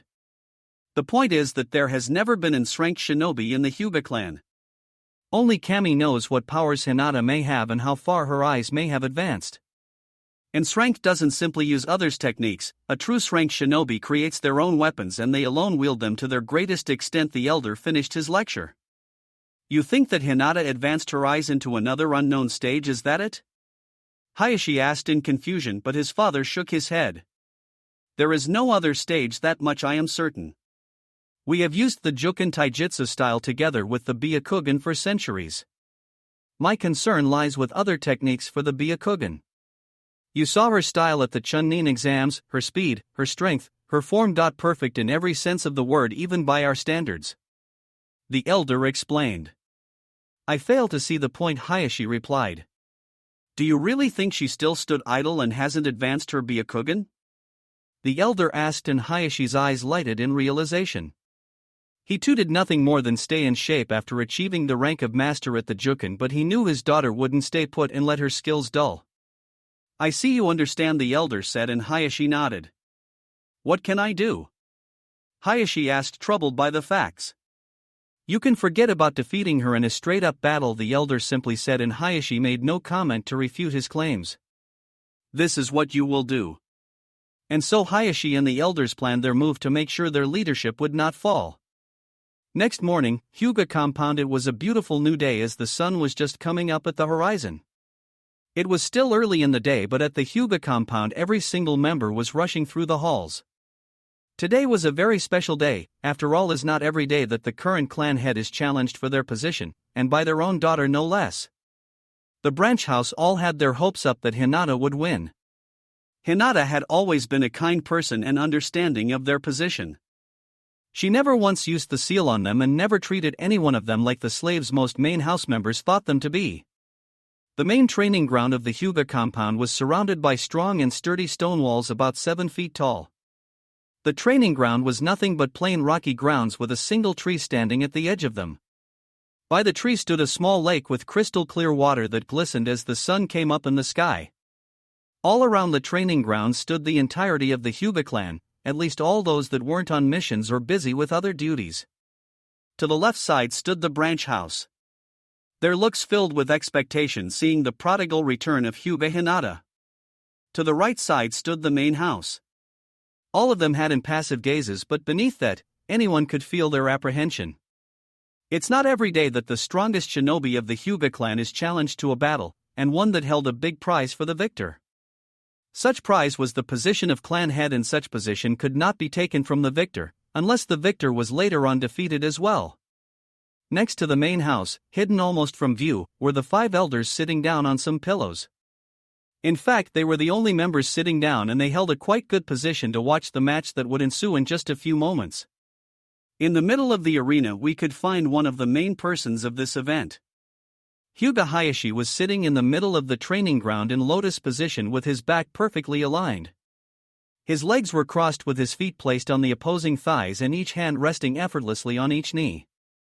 Hayashi took several deep breaths as he relaxed in his meditating state.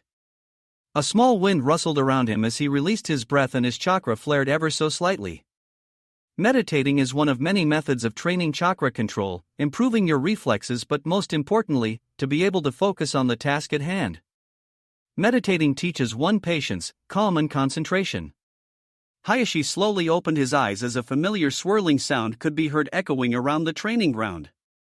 The air was swirling in the middle of the training ground as 3 figures appeared out of thin air. The first one was obviously his adversary and his daughter no less. Hyuga Hinata was the first person to arrive at the battlegrounds. Instead of the usual samurai-like armor she used to wear when out on missions with this dragon group he heard about, she now had different clothes. She was wearing an attire comprised of a loose-fitting, long-sleeved, dark blue and white zip-up jacket with dark blue over mesh armor with black pants and black, low-heeled sandals. On the back of her zip-up jacket she had the symbol for yin and yang. She also had her long hair tied with a small white ribbon at the end.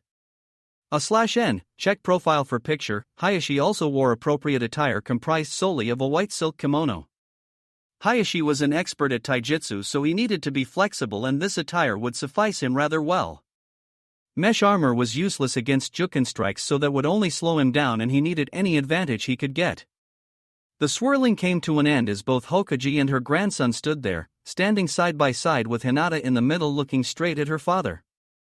Her face was one that spoke of strength and confidence. Hayashi got goosebumps when he locked eyes with her and remembered his father's words the previous night. This matter pertains exclusively to the Hyuga clan.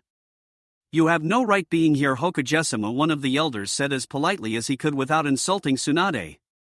"While that would be true, Hyuga Hinata is my apprentice and, as such, I have every right to be here," Tsunade explained, and the elder frowned as she was right. The master did have some rights over their apprentices. "My apologies," the elder apologized before turning to Naruto. "While you may be present, your grandson holds no such right," the elder explained, deceivably smiling. This was the boy that tricked Hayashi into this position. "Are you crazy?" Tsunade asked, faking shock. "You want me, your Hokage, to stroll down the village alone?" Tsunade rhetorically asked with a shocked face, making Naruto chuckle. "Leaving the Hokage tower unprotected could be quite dangerous, so Naruto is here as my personal bodyguard," Tsunade answered, and the elder scoffed at being outplayed in politics. "Naruto?" Niji smirked towards Naruto, whose eyes twitched. "That coming from a guy that dresses like a girl?" Naruto replied, glaring at Niji. "Why you?" Niji asked, getting angry. Cough cough. Niji and Naruto turned to the source of the sound to see both Hinata and Tsunade glaring at them with gazes that promised pain and a lot of it. Both of them cowered behind them and immediately ceased their argument. Hinata quickly scanned her surroundings and noticed that almost everyone was there. If she had to guess, almost 90% of the clan had gathered to watch the battle. Her eyes landed on Hanabi, whose eyes were red with tear-stained cheeks. Hinata's eyes landed on Hanabi's forehead and a familiar green X-style tattoo was made visible, the caged bird seal. I can't believe that bastard went ahead and sealed Hanabi, and Hinata thought to herself in disbelief. Her father stood at nothing. But I do wonder why he would do such thing. He knows very well that Naruto-kun can remove it. Hinata wondered to herself as she began to walk forward and watched as Hayashi raised himself from his sitting position. Hinata looked backwards towards her sister and sent her a loving smile. Hanabi managed to get out a small smile before Hinata turned to face her opponent and current clan head of the Hyuga clan, Hyuga Hayashi. Both fighters walked until they stood about 16 feet apart. One of the elders slowly rose up from his sitting position and approached the battlegrounds. Hyuga Hinata hereby challenges Hyuga Hayashi for the position of Hyuga clan head. Hyuga Hayashi, do you accept the challenge? The elder called out. I do, Hayashi replied in a firm voice. Very well, the elder said, and approached the middle of the battlegrounds, staying exactly in the middle of both fighters, and rose his right arm into the air. Hajime, the elder replied, bringing his arm down in a guillotine-like fashion before jumping away to safety. Hayashi was the first to move, and in a split second he had crossed the distance and was at Hinata's face. Hayashi began with a standard move and tried a juken strike to Hinata's chest, only for her to sidestep and swat his hand away, pushing his right arm away. Hinata took advantage of Hayashi's offensive stance and went for single juken strike to Hayashi's shoulder. Hayashi saw this coming and simply jumped away to gain some distance. The fight had just begun and they were only measuring themselves against their opponents. Neither of them had activated the Byakugan as of yet. Hinata was trying to get a feel for her father. They say that when two high-class shinobi collide they don't need to use words, their fists do all the talking. Both fighters blurred forward as their fists met at middle ground in a resonating strike. Swirls of blue chakra were seen, clear as day, as their fists met once again. Hayashi jumped back to gain some distance and quickly rose his arm, channeling chakra through it. Hakushu, air palm, a compressed stream of air was unleashed towards Hinata at high speeds. Hinata jumped up and backflipped midair. She watched as the jutsu passed right beneath her without even touching her. She landed on the ground gracefully before quickly turning around and pointing an arm at Hayashi. Hinata fired the same jutsu, forcing Hayashi to swiftly dodge to the side. Taking advantage of Hayashi's momentary slip at his dodge, Hinata appeared in his face in a burst of speed. Hinata cocked her arm back and slammed her palm in Hayashi's chest. Hinata watched as Hayashi flew backwards and tumbled through the ground. Hayashi regained his balance and wiped a bit of blood from his mouth. Everyone was staring shocked at Hyuga Hinata. The shy and fragile little girl that was expelled from the clan all those years ago came back to fight her father and drew first blood out of him, with a swift but precise strike. Hayashi regained his bearings and his Byakugan blazed to life. He couldn't afford to make any mistakes. He already made one and Hinata had capitalized on it hard. She could have ended the match right there if she so wished. Hayashi dashed forward once again and Hinata braced herself. Hayashi went for a leg sweep, making Hinata jump high up and backwards. As Hinata was still midair, she twisted her body and channeled chakra to her storage seals on her wrists. Several sunban popped out in a small cloud of smoke. Hinata hurled all of the sunban towards Hayashi's joints. Hayashi easily tracked the projectiles with his Byakugan. He simply bent down, placing both hands on the ground, and smirked. Dotondori Taiga, Great Mud River, Hayashi said as the ground beneath Hinata turned into a slippery mud substance. As Hinata landed on the ground, she slipped due to the ground being muddy. Now Hayashi thought to himself as he rushed Hinata to take advantage of her slip. As Hinata slipped to the side, she twisted her body and brought her right fist down. Her fist collided with the ground, breaking the earth and forming a crater. Hayashi tumbled backwards from the shockwave and Hinata quickly regained her bearings. I never expected ninjutsu from you, father, Hinata replied, completely caught off guard by that. The Hyuga clan was known for their strict training regimen and jutsu pool. They relied solely on the Byakugan and their excellent taijutsu style.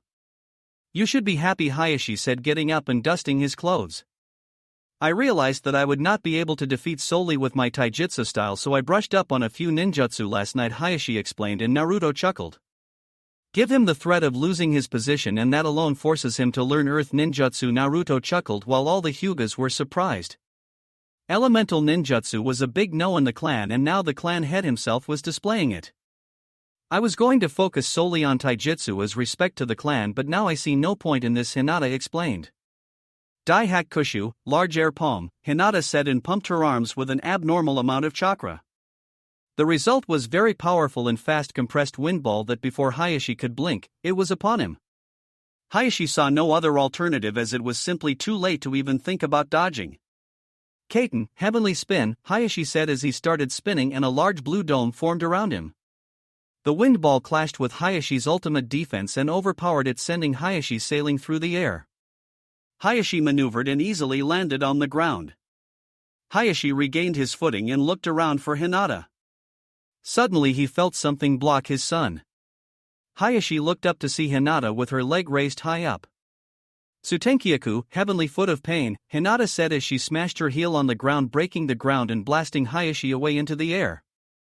Hayashi skidded along the floor as he tried to slow down. He was breathing heavily and his clothes had small tears.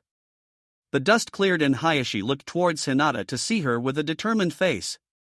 The battlegrounds were completely destroyed and a large crater stood where Hinata had struck. Nizu no Muchi, water whip, Hinata said as she made a single half seal with her right hand. From the nearby lake a single water tentacle formed and before Hayashi could comprehend what happened, the whip attached itself at Hayashi's ankle and spinned him around before throwing towards a wall. Hayashi crashed into the wall making an indentation of his body and fell to the ground. As I suspected. This battle is one-sided. One of the elders and Hayashi's father thought, griping his kimono hard. Hayashi shakily rose from the ground, spatting blood on it. Hayashi took a couple deep breaths before turning to Hinata, who was simply watching him. You should surrender while you are still conscious. I count at least one cracked rib and 2 broken. Half of your chakra points are closed and your chakra stores are nearing empty, Hinata said. I will not surrender. I still have a few aces up my sleeve, Hayashi replied before dashing forward. Hinata shook her head in defeat but retook her stance and waited for her father. Hinata watched as her father approached her and suddenly made a tiger hand seal. Hanabi, Hinata thought as she looked to the side and heard the piercing screams of her little sister. Now Hayashi thought to himself as he was suddenly upon Hinata, who was distracted by her sister. Thumb Hinata received a direct Juken strike right to her chakra core. She let out a gasp and simply fell backwards to the ground with a single thumb. A small cloud of dust rose as her body collided with the ground. Once a failure, always a failure, Hayashi said as he took deep breaths to regain his breathing. He killed her, Niji stated with shock evident in his face. Everyone in the Hyuga clan was shocked to see that Hayashi would go as far as kill his own daughter. Then again, he already expelled her from the clan when she was a young girl, so this shouldn't come as a surprise. Poof! The Hinata that was on the ground exploded in smoke, making Hayashi do a double take as he was about to leave. Congratulations, father, Hinata said, gritting her teeth as he walked from the middle of the crowd and into the battlegrounds. You defeated my shadow clone, Hinata said with absolute anger. Hayashi dared to hurt her little sister. You mean this whole time I was fighting your clone? Hayashi asked in disbelief. The beginning it was me, but I got bored and replaced myself with a clone halfway through it, Hinata said, shrugging her shoulders and ignoring the shocked faces of everyone.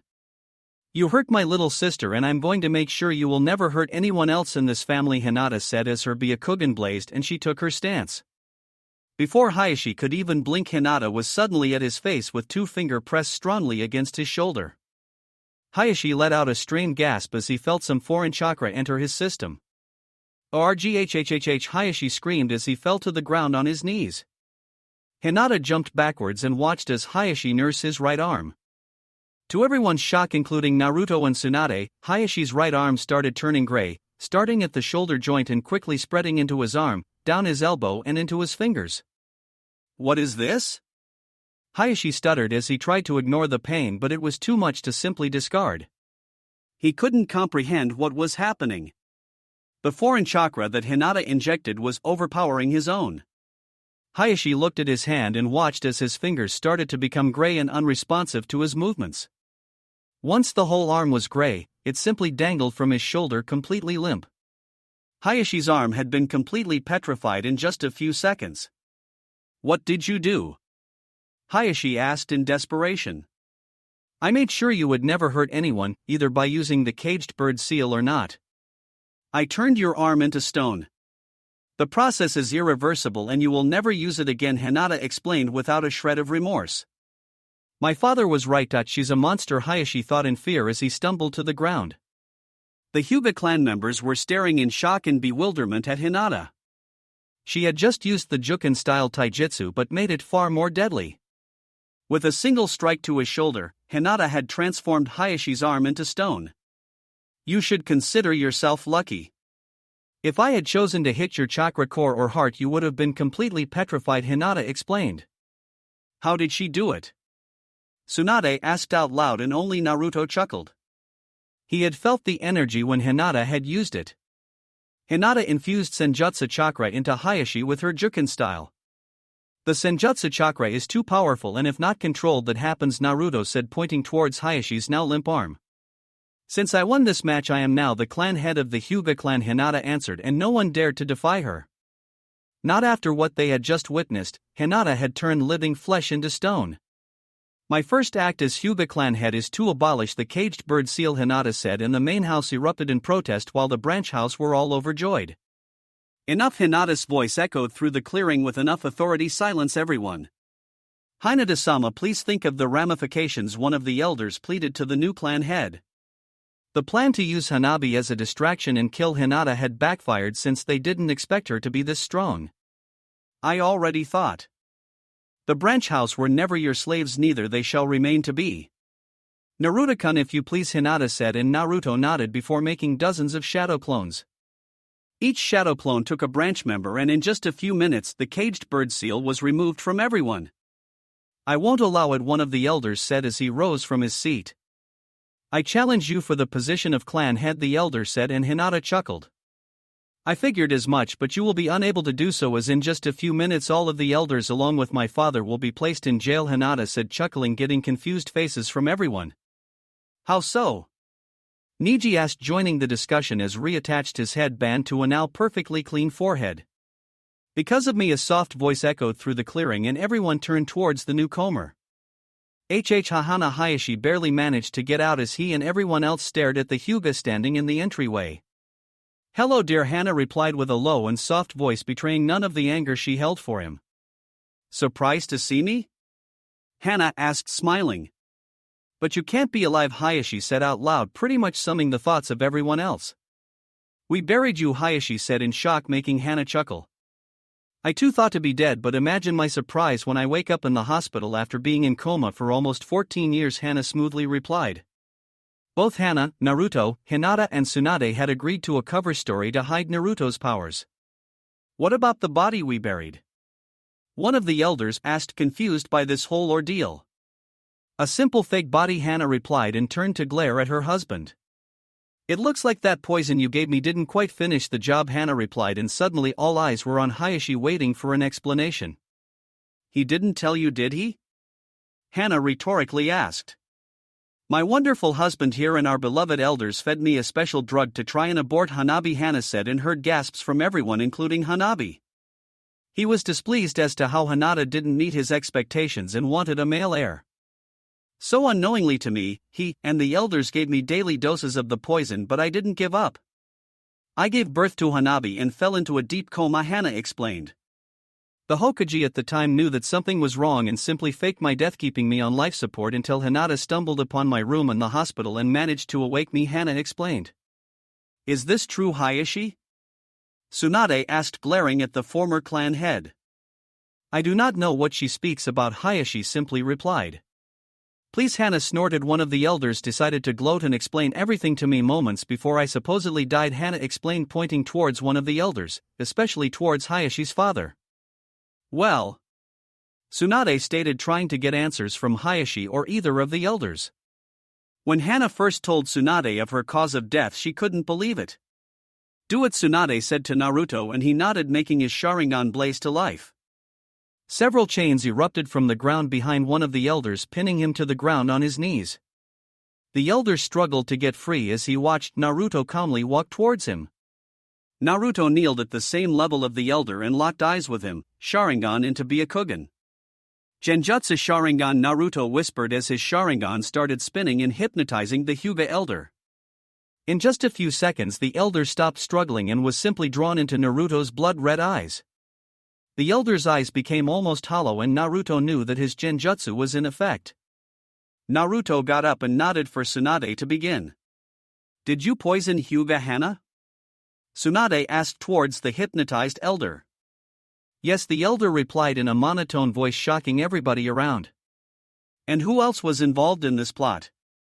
Tsunade asked, wanting to know every single accomplice. The elder was saying but was cut off by another one of the elders giving him a Juken strike to his chest. "Really?" Tsunade asked in disbelief. "You didn't want to go to prison so you killed him. Which is punishable by prison," Tsunade said, and the elder blinked as he hadn't thought his actions through. He just wanted to shut up Hayashi's father. "Looks like there is no honor among thieves," Hana said as Naruto trapped the killer of Hayashi's father and trapped him in a genjutsu. Naruto made sure to stay to his side to prevent anyone else from attacking him. "Who else was involved in poisoning Hana?" Tsunade asked. "All 5 of the elders, Hyuga Hayashi and Hyuga Aya," the elder replied and blinked as Naruto terminated his genjutsu. "Where is this Hyuga Aya?" Tsunade asked, looking around. "She's dead," Tsunade Ko replied as he stepped forward. Ko was one of the few of the main house that treated the branch house with respect. "Now that I think about it, she died just a few weeks after," Hanasama Ko explained. "Of course she did," Hana sarcastically replied. "No loose ends, right?" Hana asked towards Hayashi, who seethed. Hayashi could do nothing as of right now. He had lost his clan, his power, his arm, and looked like he also lost his freedom. "All I wanted was a strong heir." "Nothing like Hinata turned out to be at the time," Hayashi angrily replied and turned towards Hana. "She was like you, kind and soft." "Such person was unworthy of leading our clan," Hayashi sneered. "And look how good that turned out," Naruto pointed out towards his stone arm. "It's all her fault." One of the remaining elders suddenly got up and ran as fast as he could towards Hinata, intent on finishing her off. Well, as fast as a 70-year-old male could. Hinata turned around and locked eyes with the incoming Hyuga elder.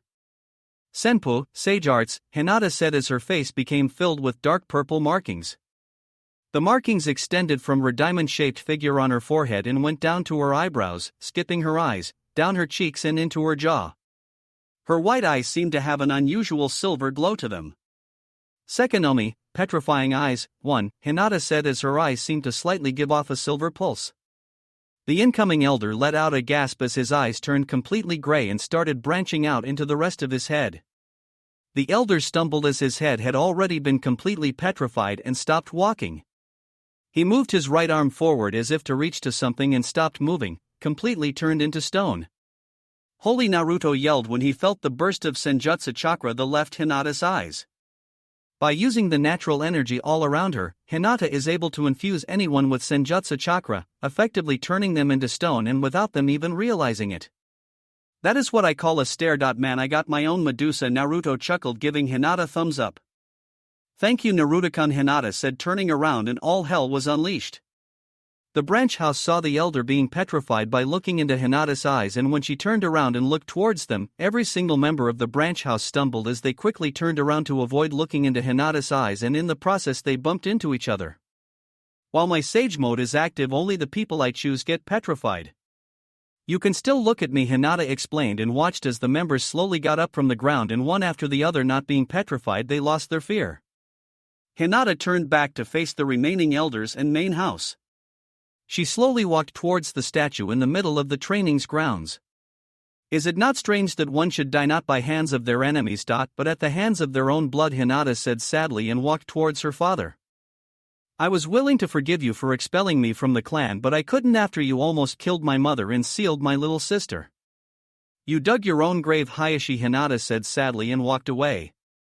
"My work here is done," Hinata said and turned to her mother. Hana gave Hayashi a last look before turning and smiling to her daughter. Anbu Tsunade called, and almost immediately 3 Anbu appeared in a poof of smoke in front of her. "Take that scum to the prison," Tsunade said, pointing towards Hayashi and the 3 remaining elders. Hyuga Hinata Hana called out.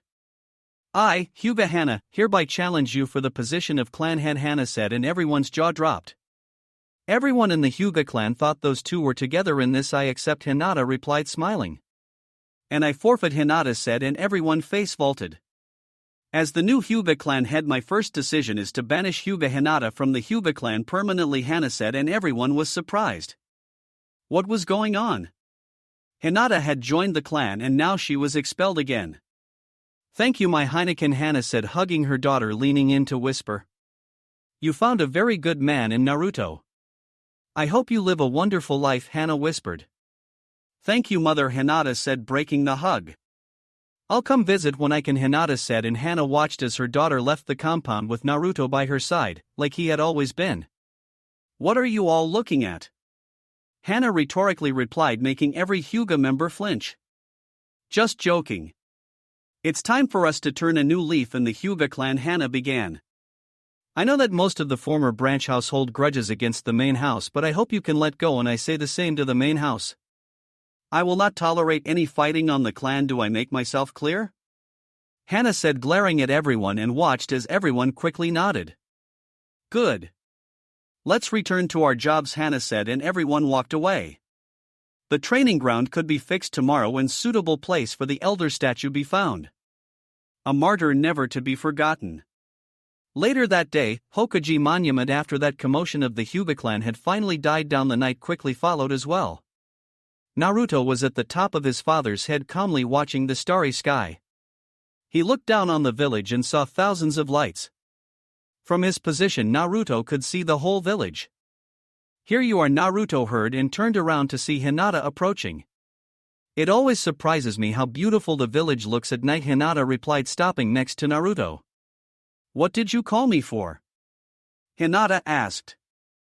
I just wanted to share this with my gorgeous girlfriend, Naruto said, scratching the back of his head. Real smooth genius, Naruto cursed to himself and watched as Hinata simply laid her head on his shoulder. By the way, Hinata said, getting his attention. Earlier today you said something about you having your own Medusa, Hinata, and Naruto chuckled. It's a legend, but we have time, so Naruto said before gathering his thoughts. According to the stories, long time ago lived a princess that ruled over a country that was just as big as the Fire Country. People of their country used to praise their princess for her beauty. According to the legends, this princess was so beautiful that she was compared to gods themselves, too. One of the gods saw this as an offense to themselves.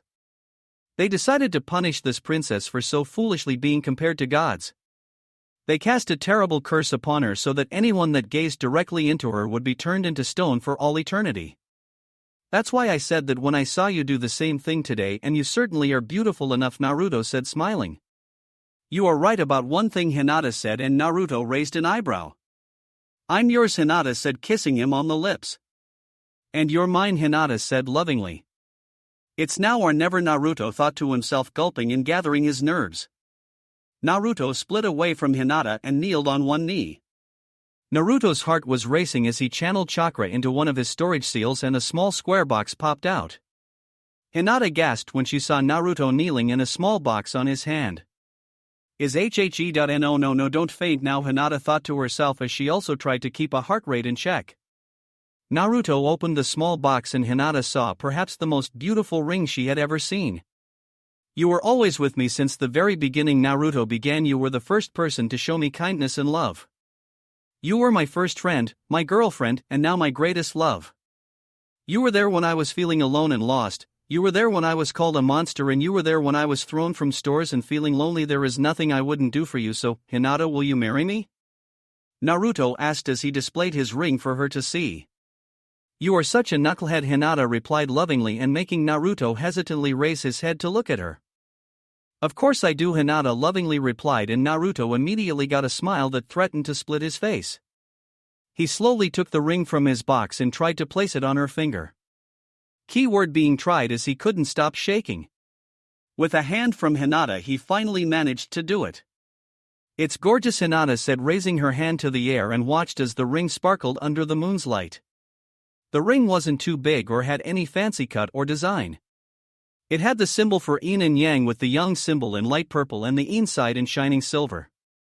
I've never seen diamonds with such color, Hinata mused to herself as she leaned her head against Naruto's shoulder and both of them sat on the ground looking at the sky. That's because they don't exist, Naruto said, and Hinata wondered what he meant. I created these two stones from scratch with my Rinnegan. I wanted the ring to be the only one of a kind, and no matter what differences or challenges we may face, we will always be together like yin and yang. Hinata finished for Naruto, who nodded. I love you, Naruto-kun, Hinata said and pulled Naruto into a deep romantic kiss. And I love you, Naruto said, breaking the kiss and bringing his forehead to hers.